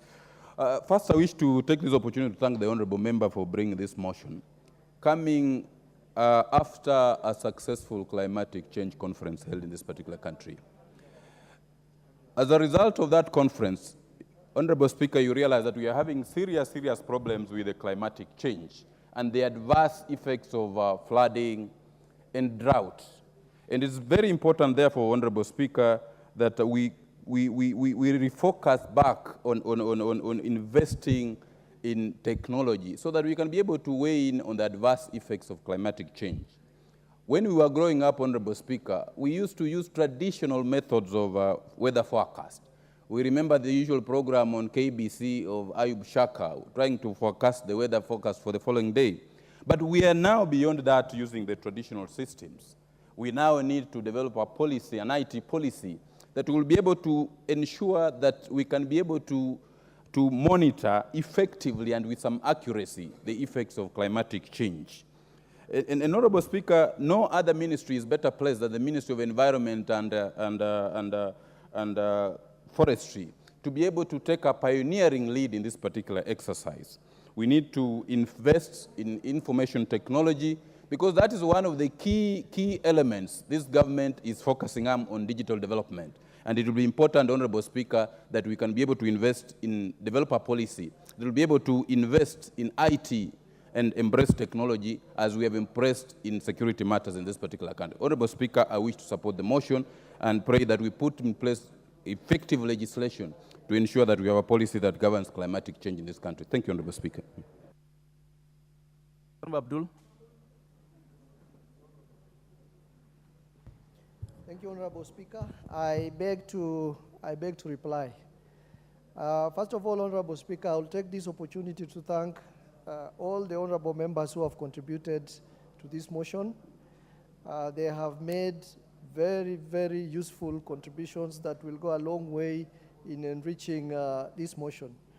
Honorable Speaker, what this motion is seeking is a prayer that this House resolves that the Ministry of Environment, Climate Change and Forestry develops a policy on IT that deploys the use of satellites in the monitoring and forecasting of climatic conditions with the objective of ensuring timely and accurate data collection to enhance the country's capacity to respond to weather-related risks and vulnerabilities, including climate change. Honorable Speaker, the honorable members who have made their contribution to this motion have actually made very useful contributions. One uniform thread throughout the contribution the honorable members have made is the fact that reliance on traditional mode of climate monitoring is outdated, and that Kenya needs to move to the next stage, like the other nations in the developed world have done, to use satellite for climate data collection so that we can have more reliable, more accurate, and more efficient climate information that can be used to assist our communities who are living in fragile environments and who have suffered deep sufferings from the impact of rapidly changing climatic conditions and especially climate change. Honorable Speaker, I thank Honorable KJ when he said that this satellite-based technology can be married with the new technology like the AI so that we can have more reliable, more efficient data for climate. And I think that was very useful, and it will go a long way in enriching this motion.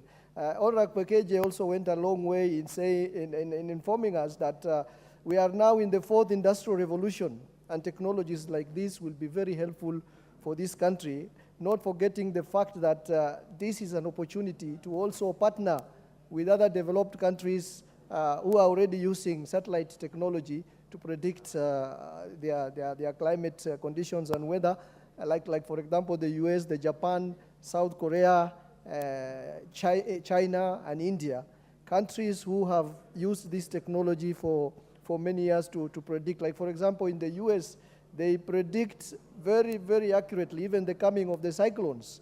And this can happen even in this country, so long as we have a policy that will move deliberately to making sure that we use satellite technology to collect climate information. Honorable Speaker, the good news is that Kenya launched a satellite, IFA-1, recently, and that satellite makes Kenya become the 12th country in Africa with that kind of a facility, and we will definitely benefit from satellite-based data in order to make sure that we predict our weather so that our farmers can know when to plant and when to expect drought, so that pastoralists can know when actually to expect dry season and when to expect pasture period, so that we can have proper, accurate determination of when we are going to have storm in our lakes, so that we can give information to our people, so that we can know when flights can fly, when maritime, ships can dock. All that information can be very helpful to this country. Honorable Speaker, with those few remarks, I will request the Speaker, I will request that you defer putting of question pursuant to Standing Order 53.3. Thank you, Honorable Speaker.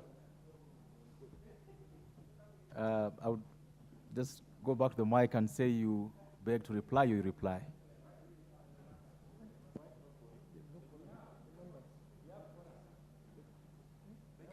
Honorable Speaker, I beg to reply. Thank you. Members, as requested by the Honorable Abdul, we defer the putting of this question to the next time this motion is put up for decision. Next order. Order number 13, motion, policy for the provision of mental health services.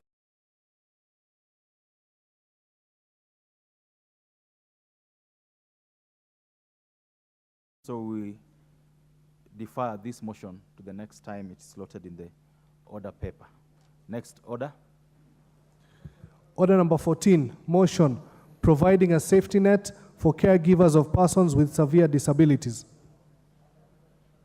Before I call Honorable Kiara, I want to just notify members that from where I sit, and based on the Speaker's communication, if you don't have a card, there's a very special office up there, small office up there, which can always give you a temporary card so that you're able to contribute. Because we will not give any member who has no card a chance to contribute. Just walk up there, it takes you 2 minutes only to get a temporary card, then you come and log in and you contribute. The Honorable Dorothy Kiara, go ahead. Thank you, Honorable Speaker. Honorable Speaker, I seek to move a motion to provide safety net for caregivers of persons with severe disabilities. More specifically, it calls upon the government to offer social protection and support to caregivers through implementation of a cash transfer program for this category of persons. The objective of this motion is to alleviate the economic burden of such caregivers, thus improving their quality of life from a social and health perspective. Honorable Speaker, according to the 2019 census report, 2.2%, that is 0.9 million Kenyans, live with some form of disability, with majority residing in rural areas. There is an established link between poverty and disability, and approximately over half of persons with disability in Kenya are impoverished. Honorable Speaker, it's important to note that these persons with severe disability cannot be able to engage in any meaningful activity because of the enormous burden that they carry on a daily basis. Cash transfer to people with severe disability is among a national social protection scheme for vulnerable groups. Its overall goal is to support poor households and have a member living with severe disability that requires around-the-clock care. A regular transfer of the 2,000 shillings per month is paid to only the beneficiaries by monthly basis. Honorable Speaker, while the Social Assistance Act 2013 provides for social assistance of persons with disability, it is very silent on caregivers' welfare. The Act includes care in residential institutions in the definition, financial assistance, but it does not mention caregivers. Honorable Speaker, the Constitution of Kenya 2010 provides in Article 28 that every person has inherent dignity and the right to have that dignity respected and protected. While Article 43 asserts that every person has the right to social security and requires the state to provide appropriate social security to persons who are unable to support themselves or their dependents.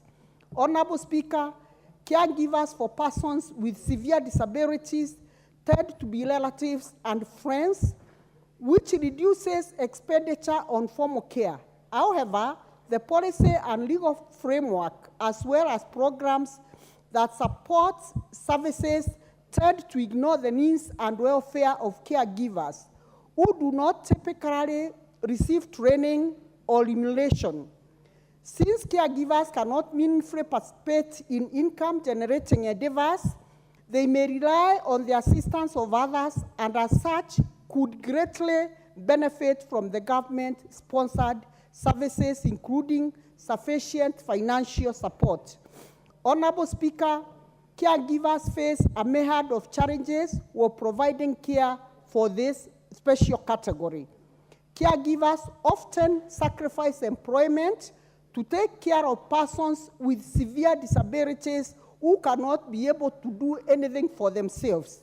Honorable Speaker, this has made it impossible for a person or a family taking care of a severely disabled person to leave them on their own. Honorable Speaker, insufficient support and resource contributes to the caregiver's burden, which may lead to a reduction in the quality of the care provision. Broader impacts on the family, which include marital dissatisfaction, isolation, stigma, and reduced social interaction with other community members. Honorable Speaker, their own needs and obligations, which they are also unable to perform or invest in their human capital as they are preoccupied with caregiving duties. Loss of jobs and productivity is inevitable as they now focus their attention on a family member with severe disability.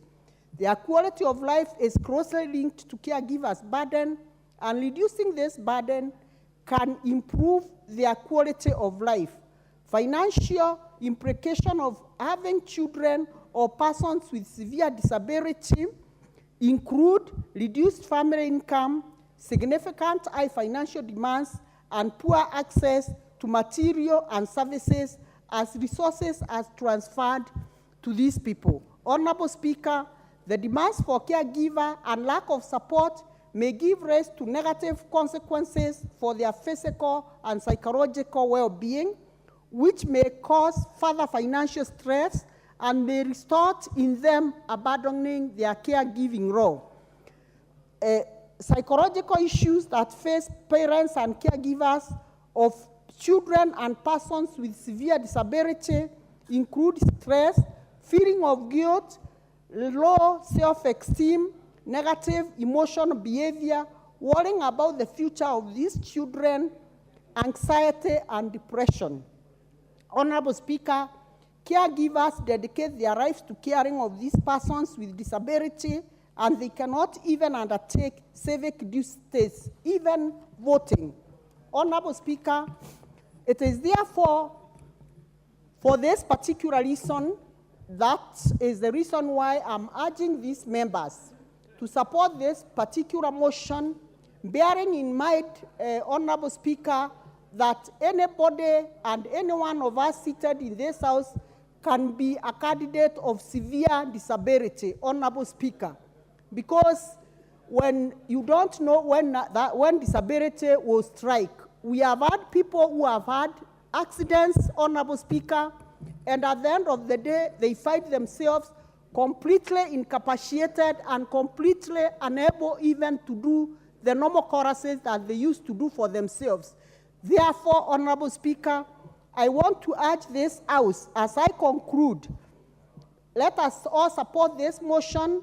We are not only supporting for these children and persons with severe disability, we are also supporting this motion for our own safety, because at one stage in life, you'll never know when you need care and attention from one of your relatives, friends, or even your wife. Honorable Speaker, it is very dismaying to note that mothers who get severely disabled children, sometimes they are left to take care of these children on their own, because in most incidents, when men realize that there is a huge burden of taking care of a severely disabled child, they tend to run away. Honorable Speaker, and as nature has added, there are parents who are very unfortunate that you see a parent who has given birth to one child with very severe disability.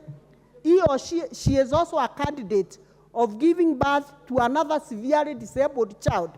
So to alleviate the burden of these children, I urge this House to support this motion. And Honorable Speaker, I want to ask Honorable Maruru Injendi to second this motion, MP for Marava. Thank you, Honorable Speaker. The Honorable Malulu. The Honorable Ijendi. Yes, thank you, Madam Speaker. I arise to... Sorry, Honorable Ijendi. Please take your seat. Honorable members, before the seconding of the motion, this morning, seated in the public gallery, I would like to recognize students from Kamuwongo Secondary School, Mwingi North constituency in Kitui County, students from Kieni Secondary School, Subukia constituency in Nakuru County, and Lizi Wanyoike Preparatory School in Ruiru constituency, Kiambu County. You are welcome to the National Assembly to observe proceedings of the House. You may proceed, Honorable Malulu Ijendi, to second the motion. Thank you, Madam Speaker. I arise to second this motion by citing the chapter on the Bill of Rights in the Kenyan Constitution 2010 that provides for employment of economic and social rights under Article 43(1)(a) to F on 6 sectors, which include health, adequate food, and of acceptable quality, housing, clean and safe water, social security, and education. Madam Speaker, I even want to start, as I second this motion, with the 2,000 that the persons with severe disability receive every month.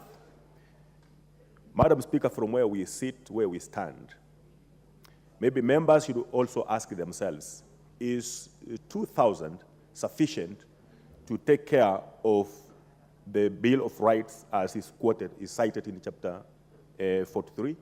Madam Speaker, is not sufficient. This is an amount that the government came up with sometimes back. Maybe it's a moment, looking at the economic times presently, that we can review. So, Madam Speaker, when you look at this, then compare it also to the persons who give care to the persons with severe disability, it's really a situation that we really have to come in as a parliament and persuade ourselves to assist these particular persons, because you find that most of the persons who do this work, who give this care, Madam Speaker, it's a full-time employment. And most of these persons, Madam Speaker, are usually mothers. If not mothers, they are children who are supposed to be going to school, but they are assigned the role of giving care to these particular persons. So, Madam Speaker, I'm quoting the 2,000 because in most cases, like I see in my constituency, in most cases you find that these particular caregivers resort also to sharing these 2,000 from the persons who are supposed to benefit from it. So, Madam Speaker, for us to ensure that these persons really are leading this kind of life, quality life, decent life, is to ensure that when we are giving the 2,000 to this particular person with disability, the government should also consider allocating an amount to these particular givers. And Madam Speaker, I would propose an amount that is higher than this, because these are persons who are on full-time. These are persons who also have other responsibilities that they have to take care of when they are giving this particular support.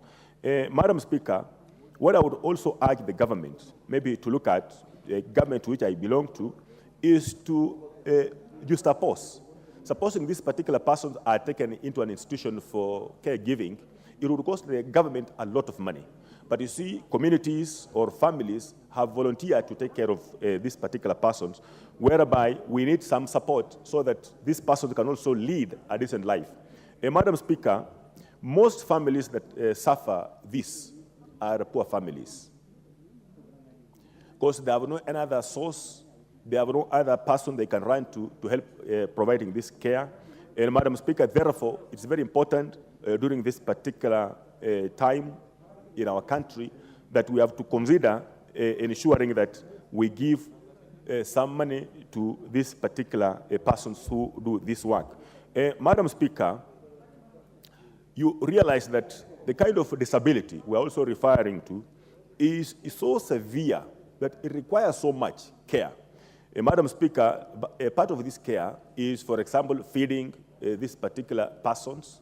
The other one is ensuring that, Madam Speaker, when they go for some natural call, toilets, Madam Speaker, we have these persons who take care of them.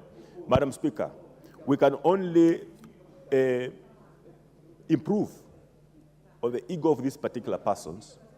We can only improve on the life of these particular persons when actually we are giving them something that can ensure that they are also very proud of the kind of work they're providing to these particular persons with this kind of disability.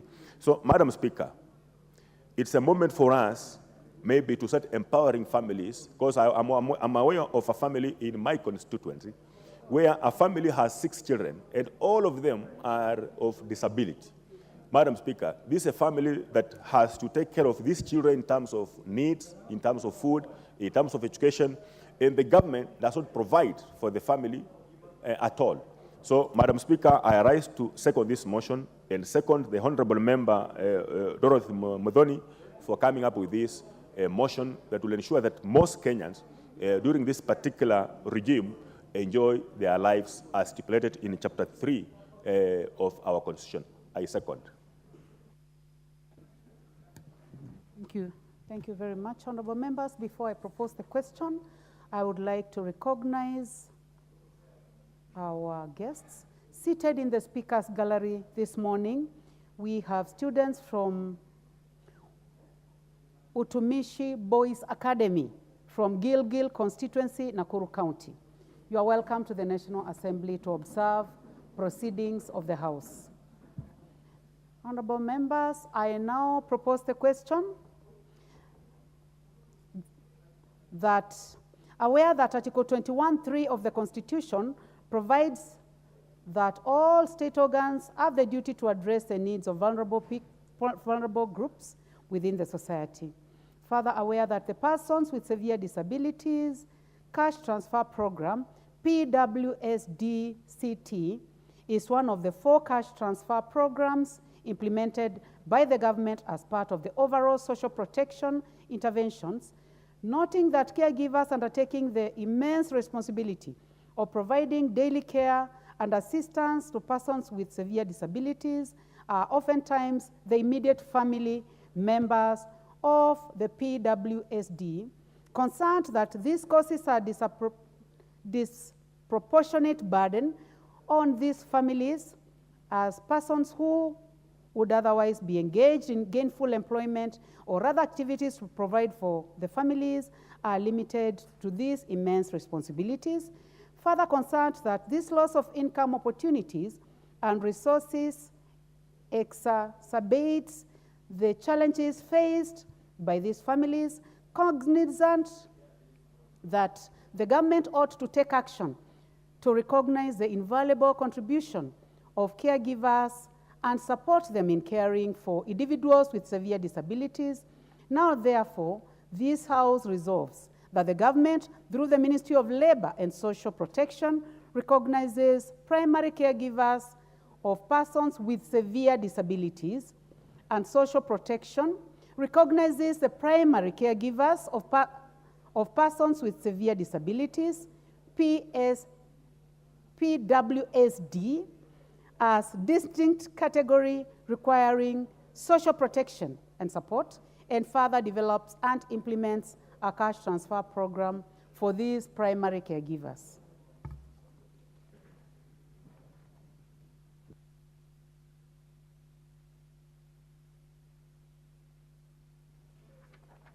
Honorable members, before we go to debate, I would like to give a communication.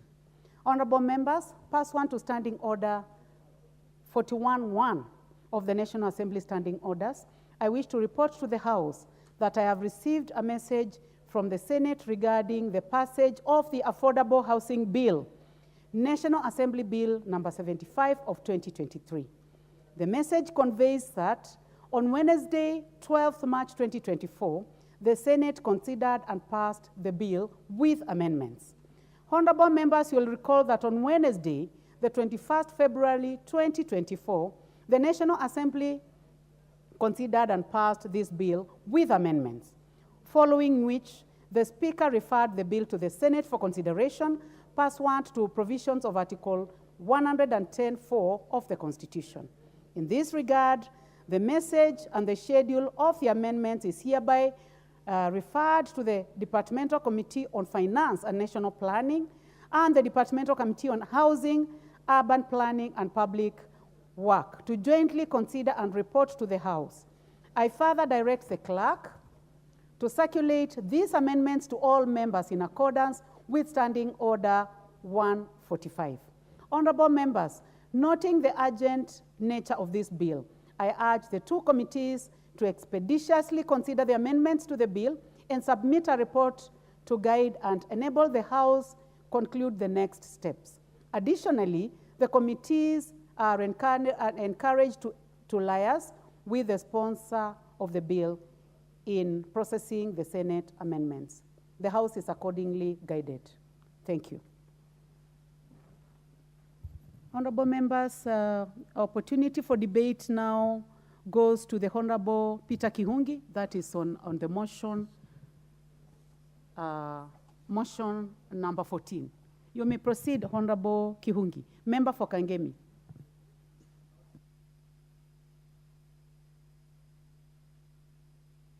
I see a point of order by the member for the Honorable Kiari. You are waiting for your turn. You may proceed, Honorable Kihungi.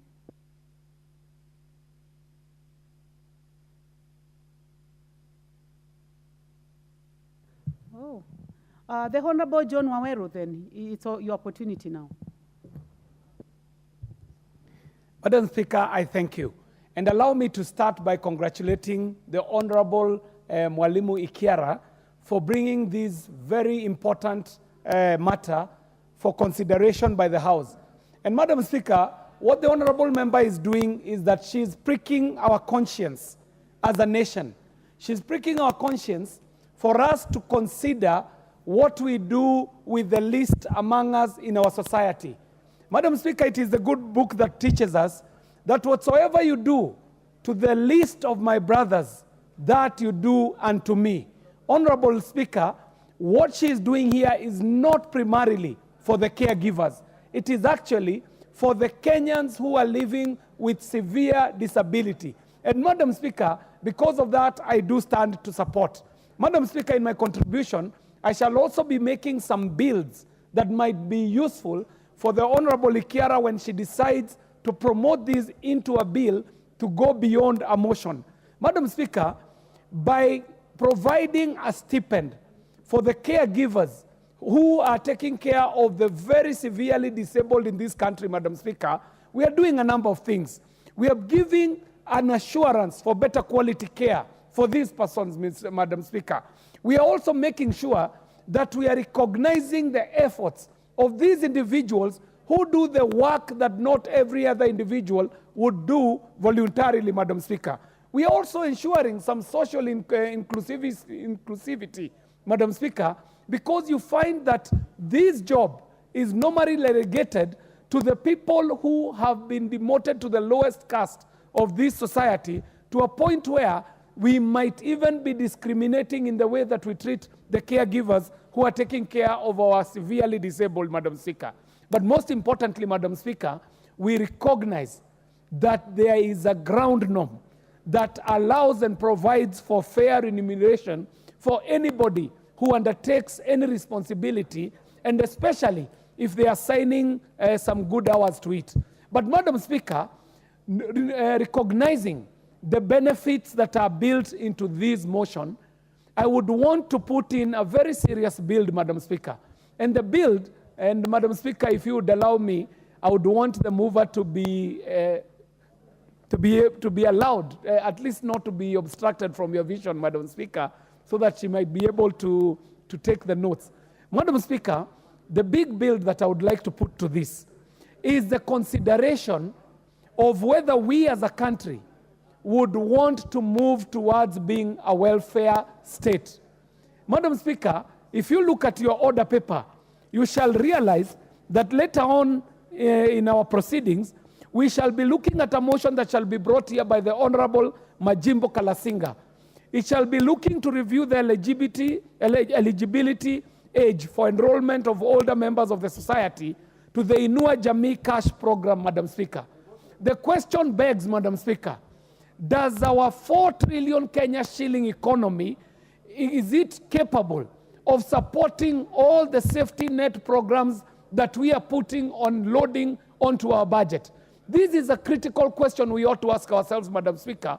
And when we ask this question in context of the motion that has been brought here by the Honorable Dorothy Kiara, we shall find that a stipend can only be a short-term measure and a short-term response to this problem. The long-term response, Madam Speaker, ought to be the institution of systems and programs and institutions that can take better care of our people living with severe disability.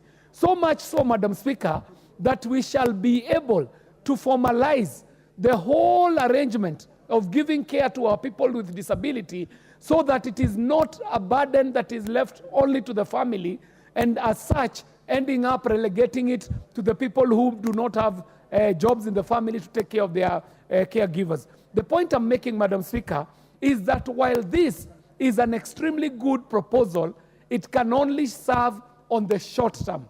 This country shall be called upon to think about how we are providing for policies, how we are providing for legislation, how we are providing for frameworks and structures, but even the physical brick and mortar institutions that shall take care of our people living with severe disability, so that we do not end up running the risk of making this country a social welfare country with an economy that cannot support the social welfare that we are talking about, Madam Speaker.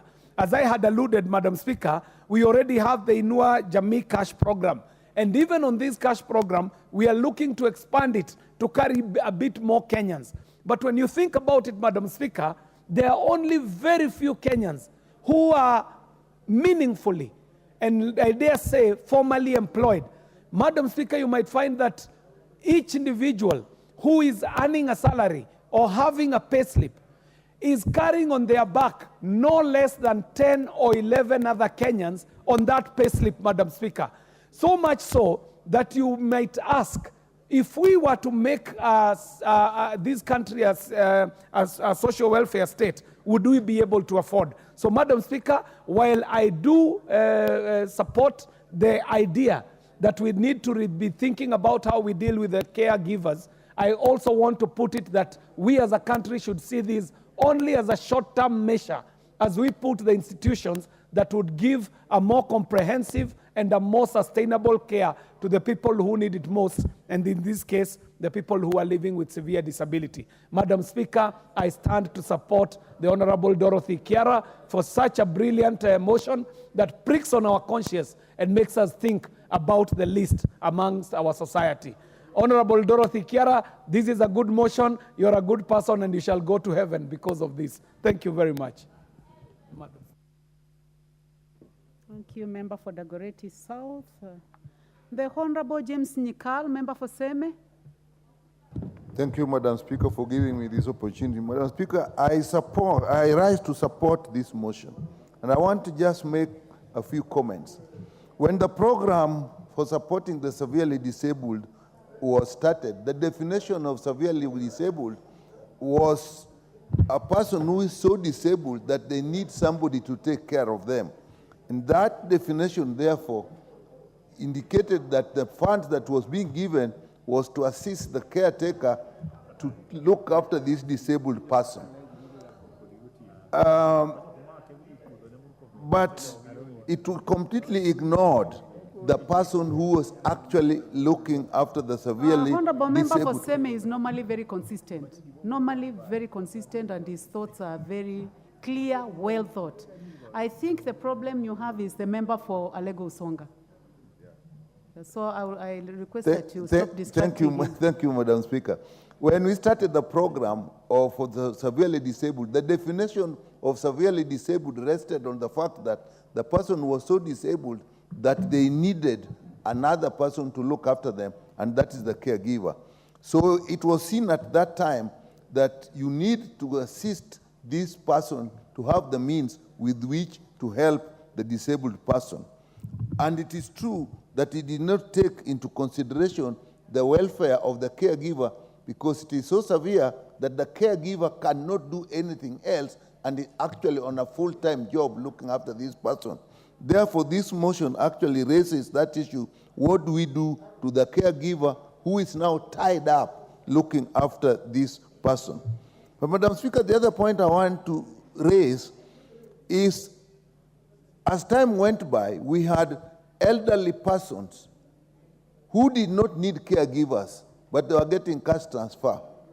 We had severely disabled who were getting cash transfer, but had caregivers. But what has happened over the years since it started in 2017, 2018, as the elderly people grew in number and in age, many elderly persons actually have started to require caregivers.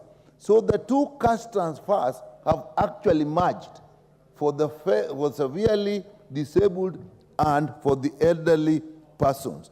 Therefore, I think this bill actually should now be looked at, taking care of not just severely disabled as defined before, but also very aged elderly persons who are getting cash transfer. And they have actually lost money because they were not assigned caregivers. So that's extremely important. But the other thing is indicated, now when you look at the severely disabled and the elderly persons, the number of severely disabled from other causes is much smaller compared to the number of elderly persons who now need caregivers and also now, to some extent, severely disabled. What it then brings us to, Madam Speaker, is to look at the issue of the elderly who are also severely disabled, just because they are old and they need another care. And people have thought of old people's homes, but actually, if we can support the elderly with the stipends we are giving, however severely old they are, and what they need some support, and we also support the people who are looking after them as the caregivers, it can bring us to a situation where in this country, instead of taking elderly persons who are severely disabled to old people's homes, we can actually look after them at home and help those homes in a way that the elderly get some cash transfer and the people who look after them get some cash transfer. Madam Speaker, that is the point I wanted to bring, that that merger is important, and we must look at care of the elderly. They will form a much bigger group of the severely disabled. What is your point of order, Honorable John Waweru, member for Dagoretti South? Madam Speaker, I would imagine that you know how seriously I take the Honorable Dr. Nyikal. And that's why, Madam Speaker, I rise to find out whether the Honorable member for Budalangi is in order to be consulting in such high tone notes while we are getting such an important contribution from the very esteemed Dr. Nyikal. Honorable Speaker, that is I seek to find out if the Honorable member for Budalangi is in order to be consulting in such high tones. Thank you for the consideration. But I think I've ended my point by saying Honorable we must... Nyikal, the point of order, are you responding to the point of order or you are continuing with the debate? I've just made a slight reference to it, and I'm continuing with I would like to make a comment. I did not notice, the Speaker did not notice the distraction by the member for Budalangi. So I allow the Honorable member for Seme to proceed. Yes, and I make my final point. When we're looking at this, when we look at the severely disabled, let's start looking at people who are very old, very elderly, who also need assistance, are getting cash transfer, so that if we give their caregivers also some assistance, we can develop in this country a model of looking after the elderly at home. I think that is the point I wanted to make, and with that, Madam Speaker, I support and actually appreciate the honorable member who has brought this motion, and should actually proceed to look at the bill, look at the social assistance bill, how it can be amended to take care of this and merge the issue that I'm concerned about. Thank you, Madam Speaker. Thank you, member for Seme. The Honorable Naomi Wako, member for Marsabit County. Thank you, Honorable Speaker, for allowing me to contribute to this very important motion, as I also congratulate Honorable Dorothy Kiara for coming up with this motion that, if implemented, will touch many lives and assist Kenyans who are currently living in a very desperate situation. Honorable Speaker, it is just some few days ago, I watched a clip of a young lady from, I think, somewhere in Naivasha, where she said her mom is having some mental illness, and then her brother, her younger brother, is living with disability. And the young lady was at a point of losing hope and getting into depression. And she expressed her frustrations because she cannot even cope with the family life, because the demand that is there from her brother and her mom is so high, and she has no one else to help her. She cannot even work, because she tried to even work, but she couldn't cope because the attention the two need from her is just overwhelming. And when I watched that, I was so much moved, and I wondered how we can help this young lady. And in the same way, the motion that Honorable Dorothy has brought to this house this morning is something that affects every part of this country, people living with disability, and especially those who are living with severe disability, who need some caregivers, are so much there, and especially in the villages, where in some communities, children living with disabilities like a taboo, and they take that as a curse, and they don't want even to associate themselves with those children. They even don't want to talk about them. They even hide them, and in a way that those individuals are even more depressed, and their parents live in stigma. Honorable Speaker, the only good thing that as a country we can do is to associate ourselves with these people, is to own them, and to be responsible enough is to allow this cash transfer, so that not only the individuals who are maybe bedridden, but even the caregivers can have some hope. And also, as they take care of them, we know very well that some of them are not even able to work. They are most of the time there, and the care itself needs a lot of money, a lot of time, and a lot of resources around them.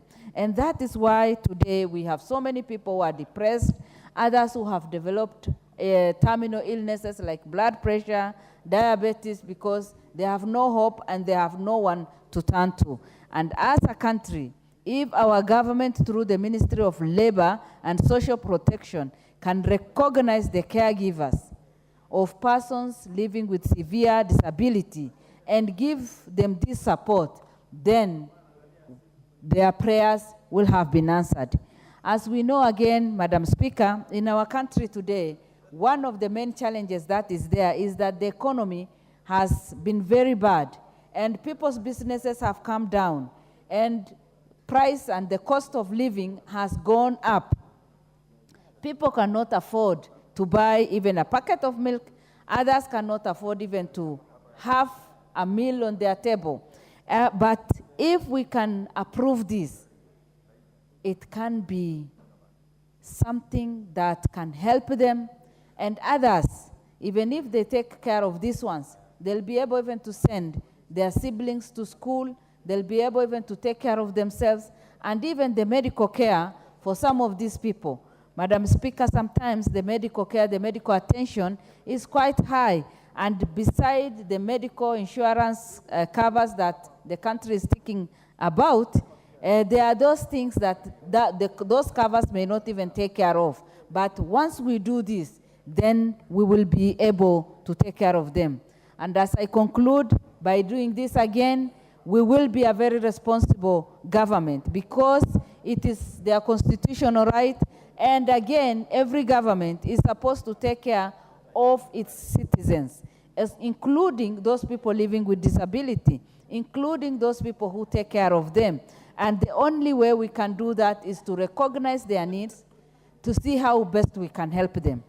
And we cannot think of helping them without creating our own wealth. This, therefore, encourages the entire country to work hard so that we can create our own wealth and grow our economy, so that we can be able to take care of all our financial needs.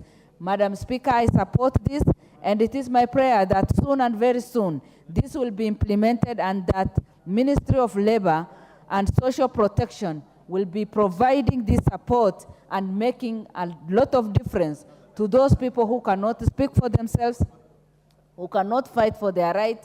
But if this Honorable House approves this and agree and debate positively on this, then it will have a lot of impact on the people who are already suffering and who are already in a lot of pain because of the poverty they are going through, because of the resources that they need and they do not have. With those few remarks, I support. Thank you.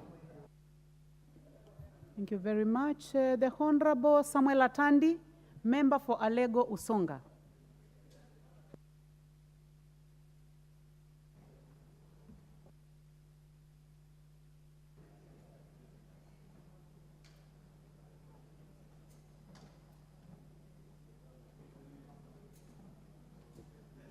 You are not able to trace the Honorable Atandi? 050.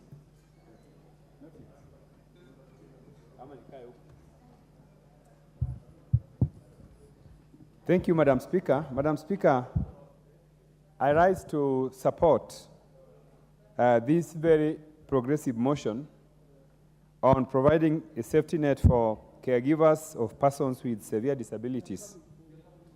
Madam Speaker, the government's program for supporting people with disability is something which I commend. And it is something which has really done a lot of help to communities and the people who are suffering from disabilities.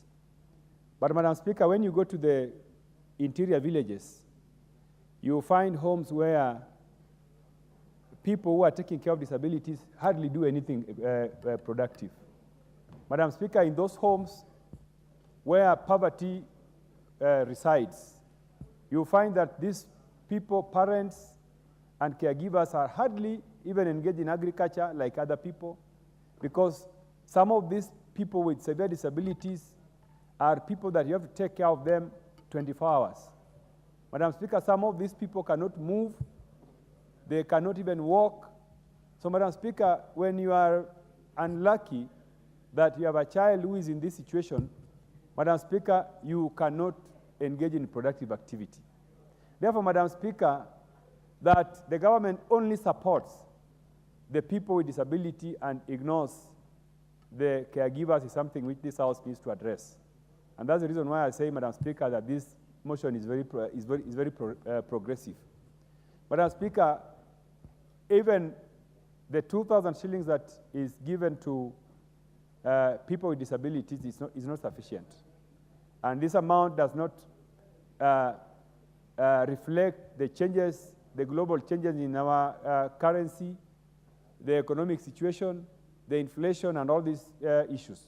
So, Madam Speaker, even before we get to the fact that we need these caregivers to be supported, the first thing that we need to do is also to increase that amount. That amount has been 2K for a very long time, and it is time that the government increases it. But before we get there, Madam Speaker, these caregivers, they need to be taken care of. I like the fact that the mover of the motion mentioned that disability is not something which is selective. Anybody can be disabled today, Madam Speaker. I can be disabled today, tomorrow. I could be walking today, but tomorrow I'm disabled. So, Madam Speaker, this is something that people who are not disabled should discriminate. We should never discriminate, by the way, Madam Speaker. I know that some people feel that disability is not something which is meant for them. But, Madam Speaker, anybody can be disabled, and therefore, we need to be very, very careful and serious as a House that the people taking care of people with severe disabilities require government support. Madam Speaker, some of the requirements which we could consider as a House to recommend are housing, things like housing. Madam Speaker, if you go to homes where people are born with disability, the living conditions are not very good. Yeah, even the housing, places for sleeping, even a bed, even a mattress. Madam Speaker, I know that there are some women reps who have been buying mattresses and bedding staff to using GAF to their constituents. I really applaud such women reps, Madam Speaker, because there are many homes where people even don't have anywhere to sleep. They sleep on the floor. And some of these disabled, even they don't have dresses, even clothing, everything. So, Madam Speaker, this is a very, very important and a very serious motion, which I want to challenge government to adopt. Madam Speaker, sometimes I get an opportunity like this to question the government's sincerity in some of their policies. Sometimes when these people jump up and down and claim that they are a government that is targeting to help the weak, the poor, the hustlers, and they ignore some of these basic fundamentals of life. So, Madam Speaker, I challenge government, because government is here. Government, you cannot be a sleeping government. If people taking care of caregivers are suffering in our villages, in your homes, and you are a government that is claiming to be concerned with the welfare of the poor, then I think as a government you should be ashamed. The Honourable Please, Member government, for take Alego care of this issue. The Honourable Atandi, which government are you addressing? You have said government is here. And you know this is a House of Records. And you are facing my left and you are really addressing them. I haven't seen any point of order from them, but I'm just asking you, which government are you addressing, which is inside this House? Madam Speaker, government is represented in this House. And you know that on your right is government, on your left is minority. Madam Speaker, it is very misleading for the Honourable Member to say that government is this House. If I may, legislative arm of government is part of government. So as a member who represents his people, he is part of government. Honourable Speaker, he has also alluded that the government, the ones he claims, has been mistreating the poor, the PWDs. I want to give him the facts as they are, that as I speak, the cash transfer program has been implemented to be paid on a monthly basis. So let him not come here and assert or speak to issues that he cannot give facts on. Thank you, Honorable Speaker. Madam Speaker. So you are asking whether it is in order because you raised on a point of order. You know, I know we keep planning.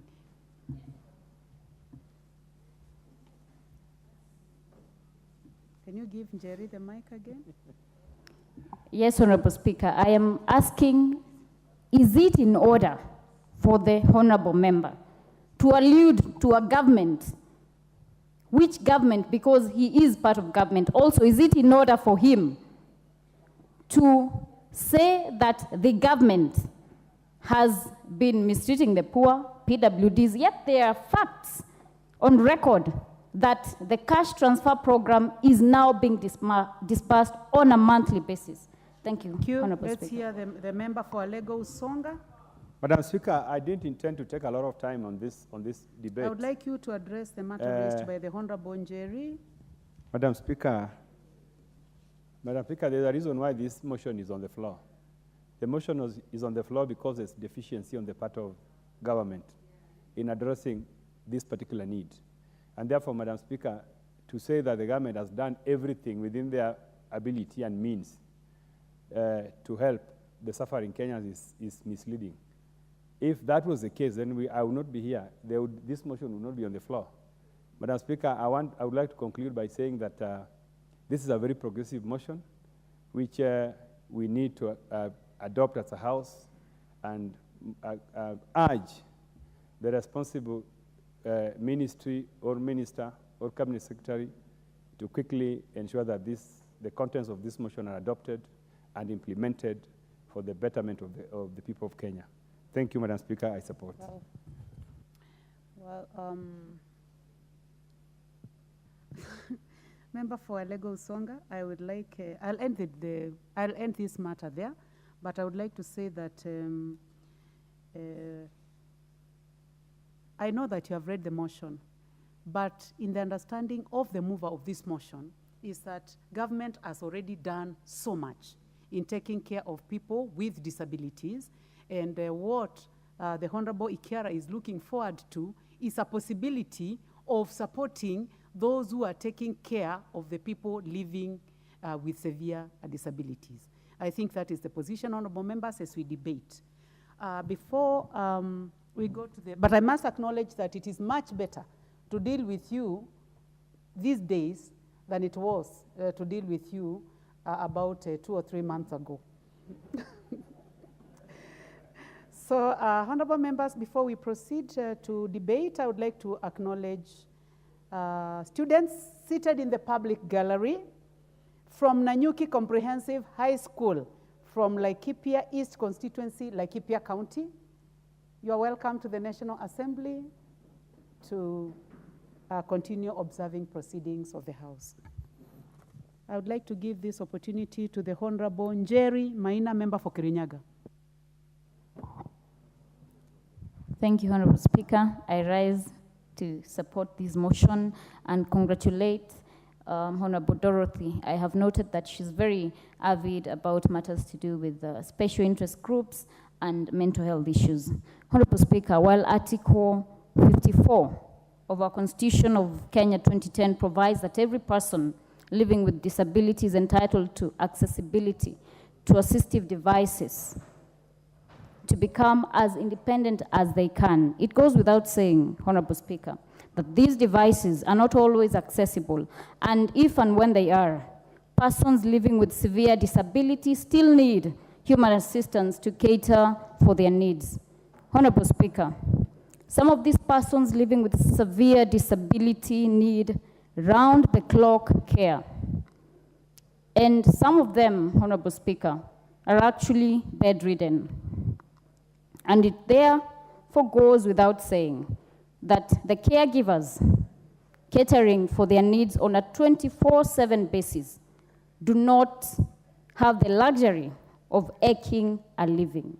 It is therefore important that as we progress and appreciate that the government has been disbursing cash transfer program on a monthly basis, that the loophole of the need to cater for the caregivers is addressed by this House, which is why this motion is very timely, because we have to also think about catering for them. Honorable Speaker, given that they cannot eke a living, most of these caregivers are family members. So you find that sometimes it is even in child-headed families, because the people who need care sometimes are the parents. So it is important to ensure that we support them and discuss on how we can ensure there's a budgetary allocation to cater for their needs. Honorable Speaker, as I conclude, I also want to appreciate that members have commended county MPs for trying to cater for the needs of persons living with severe disability. And as I have said several times, we need to enhance the allocation for county MPs so that they can be able to execute their mandate as per the Constitution to cater for that special interest group.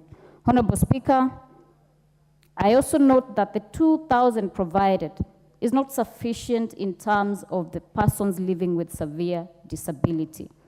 And as we discuss severe disability, Honorable Speaker, my concern is that perhaps the term might be abused in regard to visually impaired persons who also need 24/7 care, hearing impaired persons who also need someone who has knowledge of sign language so that they can ensure they cater for their needs. So let us also expand the meaning and definition in terms of policy provided by the ministry in regard to that and cater for visually impaired persons and persons who have hearing impairment. Thank you, Honorable Speaker. I support the motion. Thank you, Member for Kirinyaga. The Honorable John Mutunga, Member for Tigania West. Thank you very much, Honorable Speaker, for the opportunity to support this motion. Honorable Speaker, we are discussing a very important category of Kenyans today, or people who have had no option other than to offer their care or services with sometimes which they cannot run away from. Honorable Speaker, it sounds like when we think about anything, we believe the government should be able to support. Indeed, our friends in the opposition, and especially the member who spoke just before the honorable member for Kirinyaga, just believes that anything that the government does is not right. Government is mistreating, and that is really the wrong way of approaching politics, because when you talk about government, we understand there are three arms of government. There is the legislature, the executive, and the judiciary. So yes, government. We are government here in this house. We only have the minority and the majority side. Honorable Speaker, caregivers are people who must give their care. They're individuals who must promote assistance and support to others. And the people they're supporting are people who actually need that support. They need the support because they are incapacitated in one way or another. It is important to note that these caregivers have absolutely no option other than just live with those people and therefore support them. Honorable Speaker, they are living in this country under the same conditions that we are living. They are living under the economic conditions, they are living under the various weather conditions and so on. So they need to live a life as well, and therefore they have needs. These needs need to be met in one way or another. They have somehow been surviving all along, and especially probably through assistance that the government is giving to the people living with disability themselves. Honorable Speaker, they need safety net.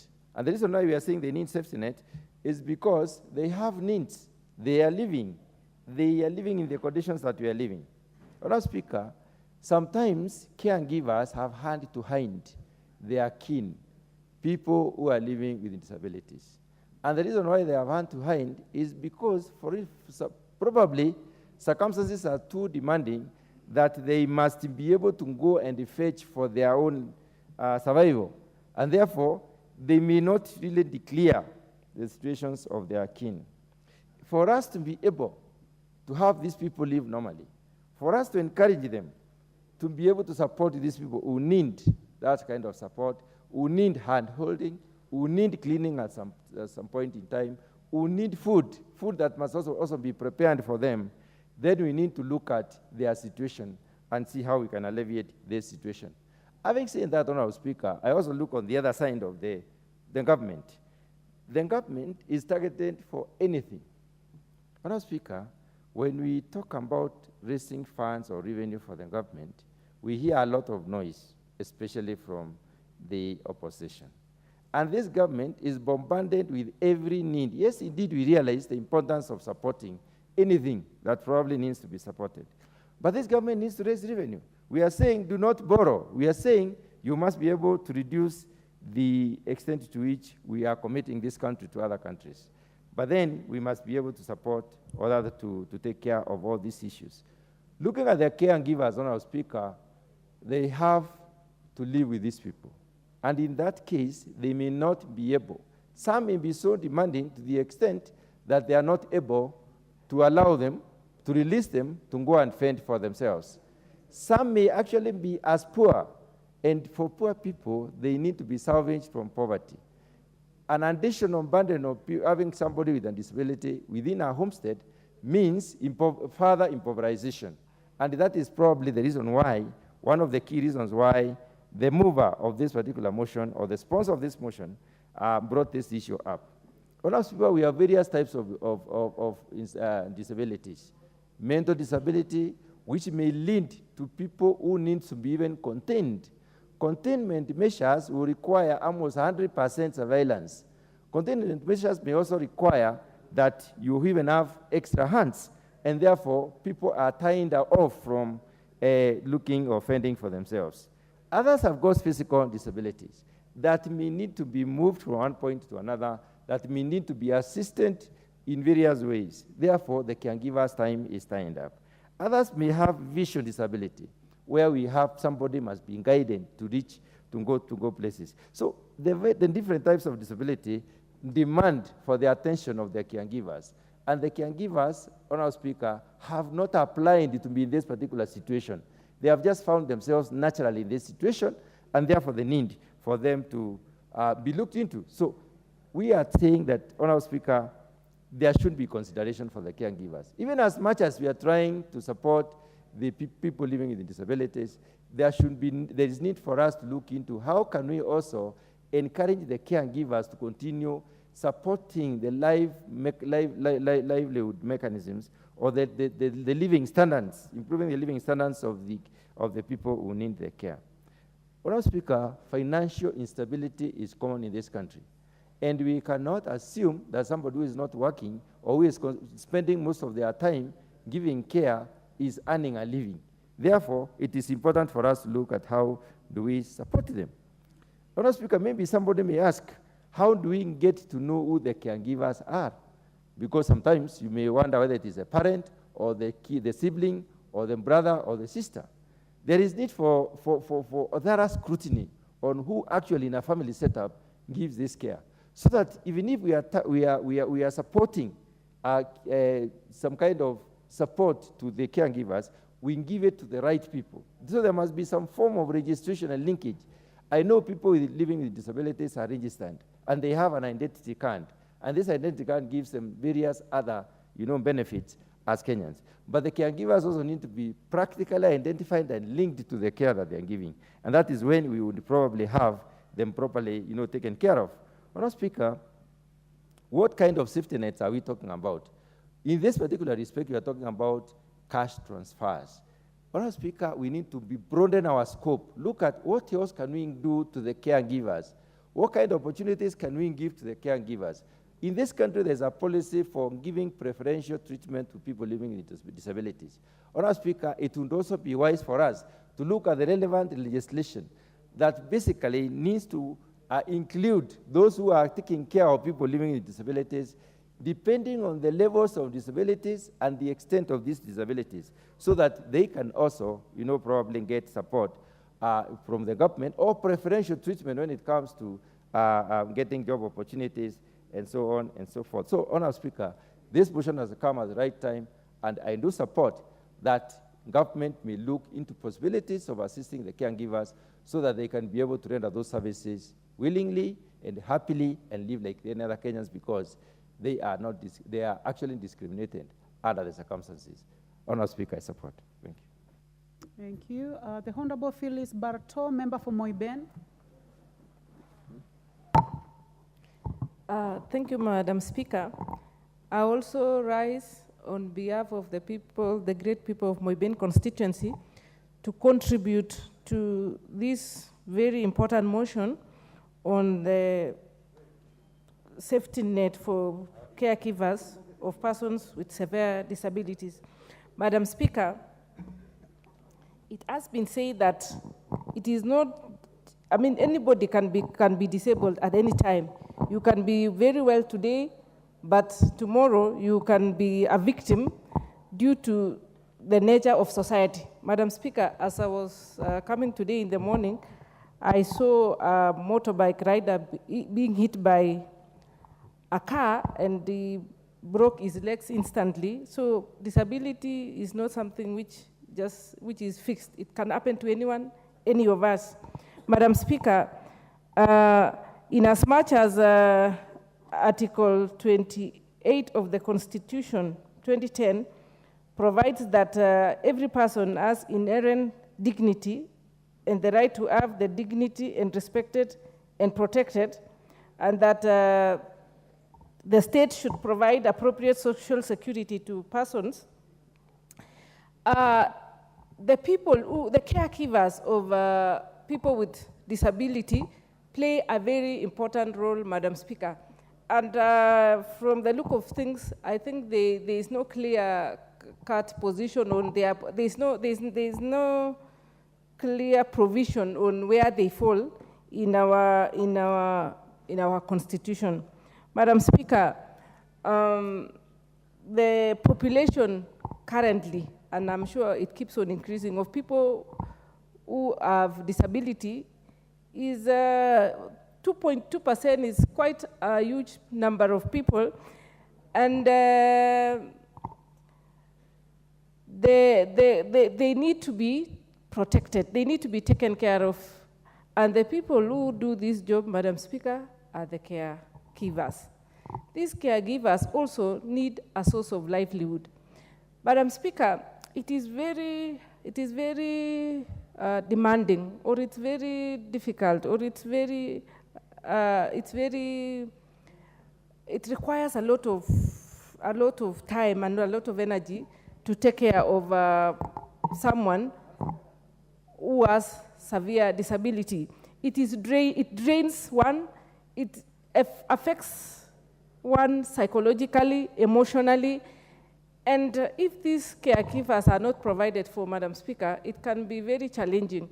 And it is not just it's not just 2,000 has been alluded in this motion, but 2,000 is not enough. I think we should relook at the amount. Madam Speaker, 2,000 might not be able to provide accommodation, might not be able to provide transport, food, etc. I think we should relook at this amount of money. Madam Speaker, it is also important that the caregivers are identified, vetted and verified, so that we have a distinct number of these caregivers who take care of the people with disabilities. Madam Speaker, when we don't look into this issue, if we don't cater for the people who take care of the disability, we will find that as a result, most of the people who live with disabilities are hidden. Possibly, They are hidden because the people need to go and look for a livelihood as they leave them in houses. They are normally, most of them are hidden. Most people don't want to be recognized or to be identified that they are taking care of people with, or children or people with disability. Madam Speaker, it should not only be those who are living with disability. We should also look at those elderly.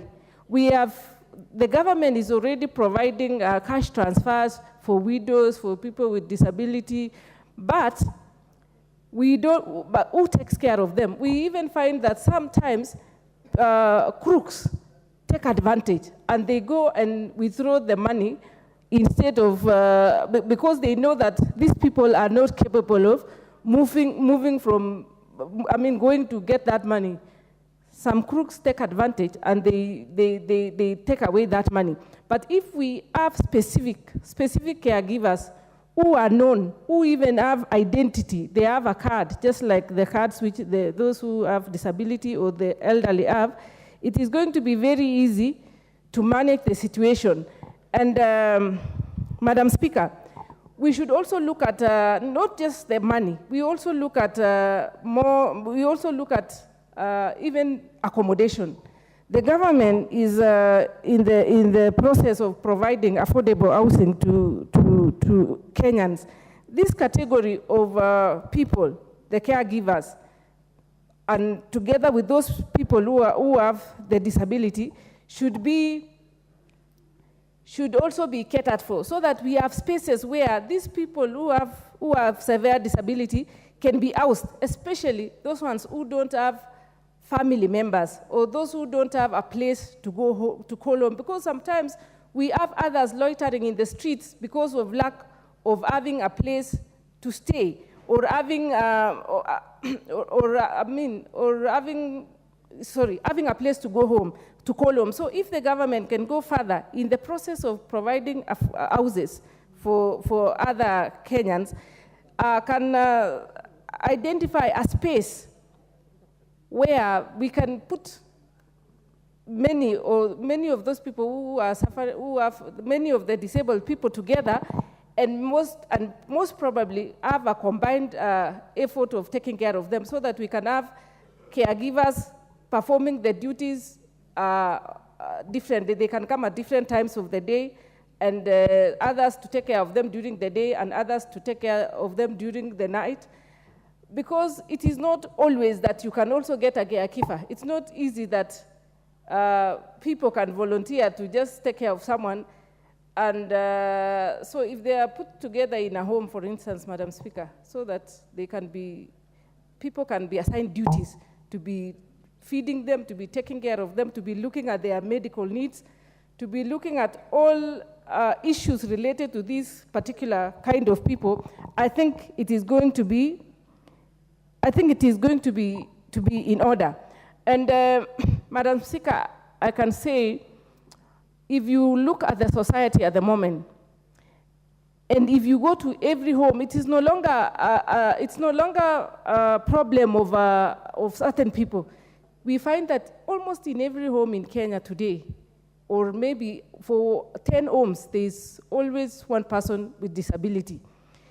And the people who are taking care of these people strain. Some even run away. We also have those ones who have been left to live on their own. Nobody cares about them. There are those ones even whose relatives feel ashamed to be identified with them, and they are just left on their own. So how I wish we relook at these caregivers, we identify them, we pick them, we vet them, and now they are remunerated, just like the way we pay salaries to our civil servants, just the way we pay salaries to teachers, to members of parliament. It becomes a job, and with a job description on what they are supposed to be doing, so that they wake up very early in the morning every day knowing that that is their job description. And that way, Madam Speaker, those people who have such issues, those who are living with severe disabilities, will be catered for, because it's not always that family members just accept to take care. If we make it a mainstream job, give a job description, I think it will go all the way in shaping this. And as proposed before, I think these schemes should be relooked and they are merged so that we have one welfare for the elderly and everybody else. Thank you, Madam Speaker. The Honorable Joyce Atieno Usogo Bensuda, member for Homa Bay County. Thank you, Madam Speaker, for giving me this opportunity. And I rise on behalf of the Homa Bay County to support this critical motion, which has been brought by MP Honorable Dorothy Ikiara, a very strong member of the Decentralized Funds Accounts Committee. And as a colleague, I must support and acknowledge the sensitivity of women on sensitive issues around their environment. No wonder she has looked into this as a critical area that needs to be addressed by this House through the motion on providing safety nets for caregivers who takes care of those who are really disabled amongst us. Madam Speaker, I want to rise to support this motion by saying that this motion requires synergies. Honorable Kiara has brought an issue that should make us as legislatures to think through on how various departments or ministries should create synergies in order to ensure that the caregivers are operating on environmental situations that are conducive, besides the stipend that we are advocating that also needs to be given unto them. Madam Speaker, I would want to say that from my experience and observation, you look into the caregivers, they are of various cadres. Along the streets, you'll find the caregivers whom at observation themselves are vulnerable. Some of them are underage. Some of them are even malnourished. And at the same time, they're the ones who are taking care of those who are disabled. Madam Speaker, in terms of synergies, I would like that this motion goes higher, a notch higher, to ensure that other than the social protection, the Ministry for Health comes on board so as to ensure that even the caregivers themselves, we have adequate data. The county governments have social centers, we have the dispensaries, we have the health centers. We would want alongside that we map out and clear registry, as has been said and spoken by other contributors, that data centers on caregivers with adequate data information, we have them so that it gives us the information prior on who should actually be the caregiver. Madam Speaker, we cannot have underage taking care of those who are disabled simply because we do not have clear policies, and simply because they must be relatives of these people, and simply because that these people are so much disabled to a point that no one comes to come to their aid. And this must be clearly spelled out. Madam Speaker, in terms of synergy, I also want to say that the Ministry of Transport should also come on board, because the disabled, majority of them whom we see along the street, we need to actualization on non-motorized transport. These are policies which are in the shelves. We don't have clear implementation on non-motorized transport systems, so that safety of the caregivers, other than the stipend that we're talking about, other than the financial support that the motion is also addressing, Madam Speaker, can be realized and achieved. And this is a very ripe time, Madam Speaker, because recently we debated upon the budget policy statement. And I want to believe that it is time that this must be factored in and realized. Madam Speaker, still on the synergy to support the motion, the Ministry of Education should come out clear and map out the children who are along the street. I remember some years back, there was an issue of ensuring that all children who were found along the streets were to be removed.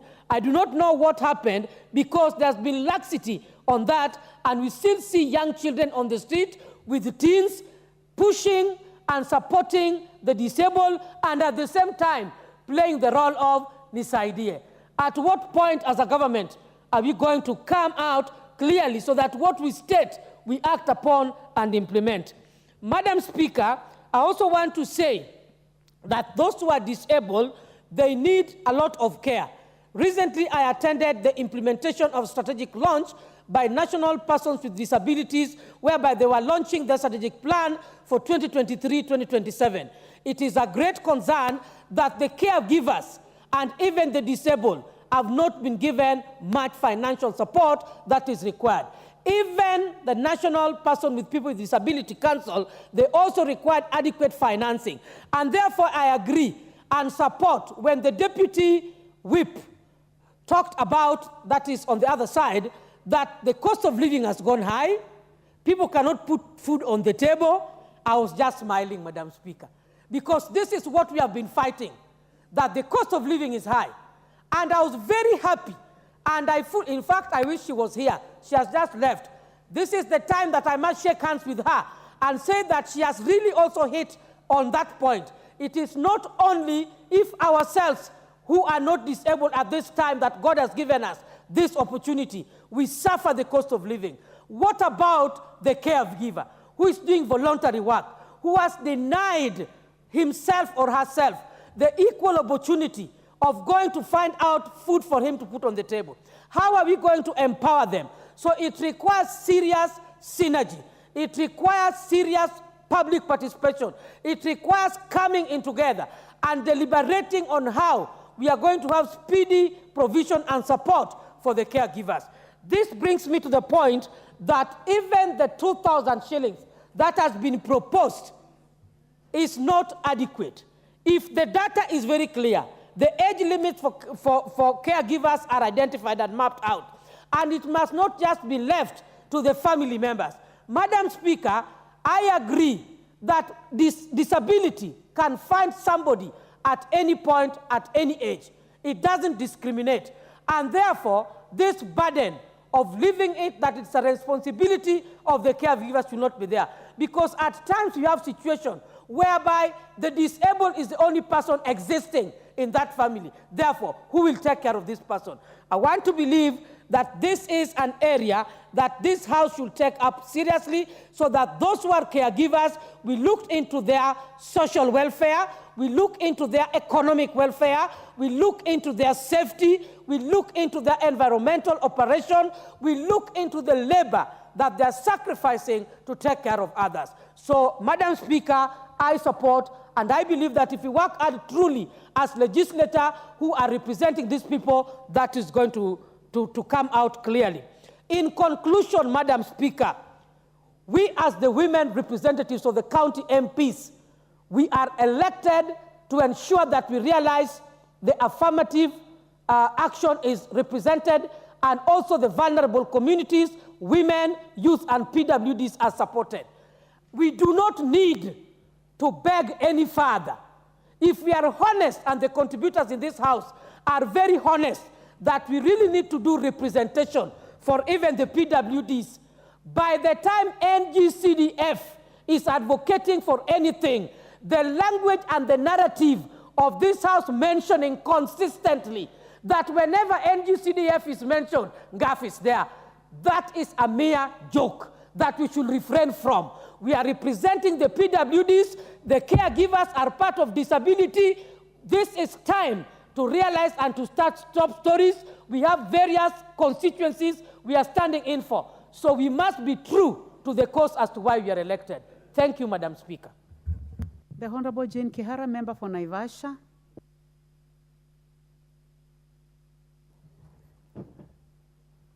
Thank you, Madam Speaker, for seeing me. I've seen so many members who have come after me and they have contributed. So I was wondering whether my card is shown there. Madam Speaker, I would have wanted to speak when Honorable Atandi was here, because he brought a lot of jokes and politics as if he was addressing Baba. I know Baba would not have taken those sentiments now that we are supporting him for the chairmanship of AU. I'm sure he would not have loved what Atandi was saying. Madam Speaker, I wish to congratulate my sister, Honorable Dorothy. This is a very, very important motion that we must all support. Madam Speaker, I came to realize or to wake up to disability when a child had seen on the television and in passing who was kept under the barn with chicken. And apparently, I realized that that child came from my constituency. The mother of that child had 6 other children. So she didn't know what to do with this one. She just left him there. They never washed him. They never cut his hair. They never removed his teeth. They never did anything to him. He was full of fleas and jiggers. And even talking, because he lived with chicken, he didn't know how to talk. He would only crow like a chicken at 3 a.m. That was a child who the parent didn't know what to do with, and she had another one. So what we did, I started advocating. And when you advocate, because like Honorable Mutunga said, these people hide the people with disability. One, because they are not able to take care of them. Secondly, because of the stigma.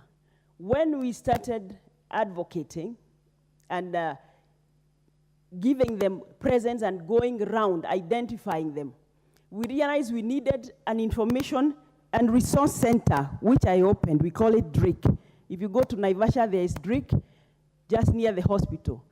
DRIC is Disability Resource and Information Center, where we bring them, to bring them, to give them information and tell them there's something that can be done.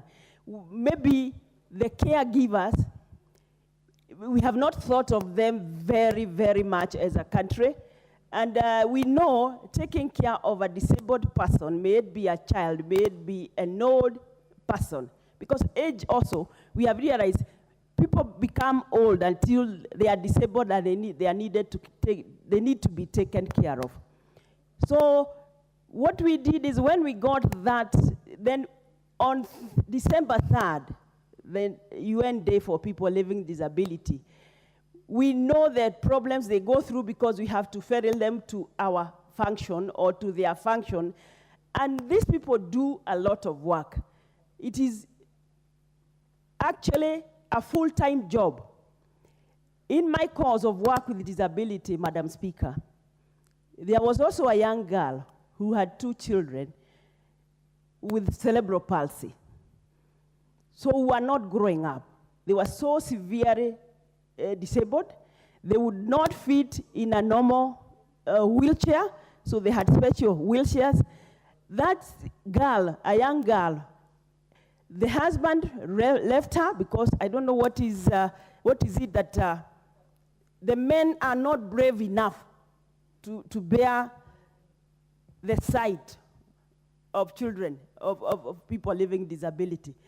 So, Madam Speaker, this girl ended up giving up those children to a home because one, her friends were all over jumping and having happy, and here she is. She herself was an orphan, and then here she is with children with disability. We couldn't understand. We tried even to keep a shop for her so that she puts the children behind, and she's taking care of her.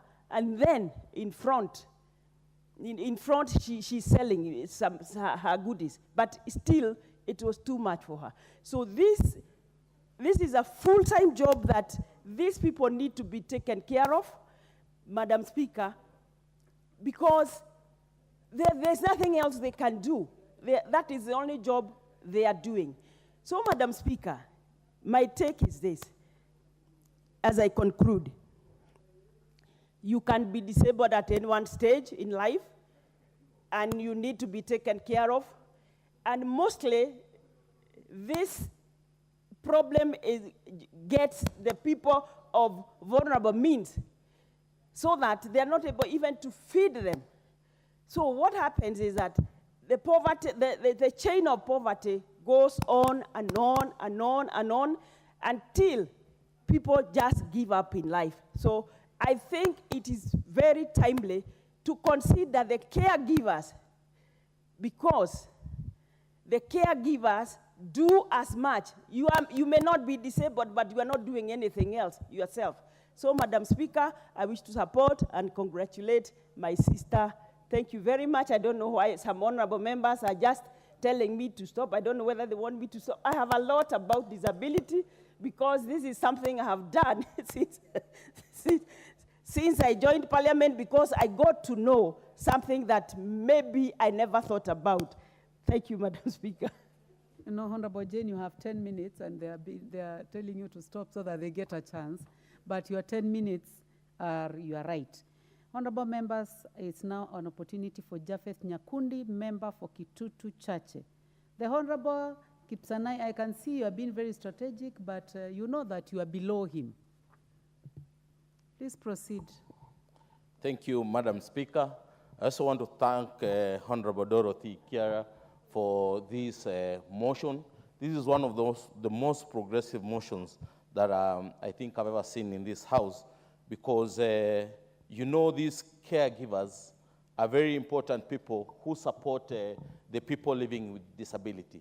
Most of these people living with disabilities are our brothers, our sisters, our cousins, our mothers, and for sure, these caregivers do a lot of work. They spend their time in making sure that they make sure that the people living with disability, they show them the way, they dress them, and they do a lot of things to them. To me, this is a very progressive motion, and we need to support these caregivers by at least giving them social support, by also giving them social cash transfers. We've been doing the social cash transfers to the elderly people, and I think these can be transferred to also the people who are supporting our caregivers. Another thing that is supposed to be done to the caregivers is psychosocial support in helping them in mental cases, because these people living with disabilities, most of them are very sick. So these people need to be given psychosocial support so that we support them socially, economically, and some of the things that the government is doing, I think, like the housing project, these are the first people living with disability, and the caregivers are the first people who are supposed to be given these houses so that they can be able to support the people living with disability. So I want to support this motion led by Honorable Dorothy Kiaria, and I say let us support this motion so that we can support these caregivers. Thank you, Madam Speaker. The Honorable Rashid Benziba, member for Kisauni.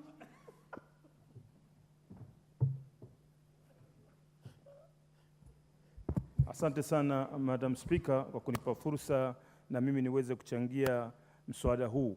Kwanza, kuwashughulikia ulemavu, Madam Speaker, ni baraka kubwa sana kwa Mwenyezi Mungu. Hata huyu ameleta mswada huu, kwanza tayari ameshapata baraka ya Mwenyezi Mungu. Na mimi ndio nikafanya bidii nichangie, niyo miongoni mwa wale ambao tutapata faida. Hii mataifa mengi ya kigeni, Mheshimiwa Madam Speaker, wamepata maendeleo makubwa ama ustawi wa jamii zao kwa sababu ya baraka ambazo wamezipata kwa kupitia kuwashughulikia wale wanaohitaji msaada, kama walemavu, wazee na watu wanaoangalia walemavu hao. Kwa hivyo, Mheshimiwa Spika, ni jambo kubwa sana.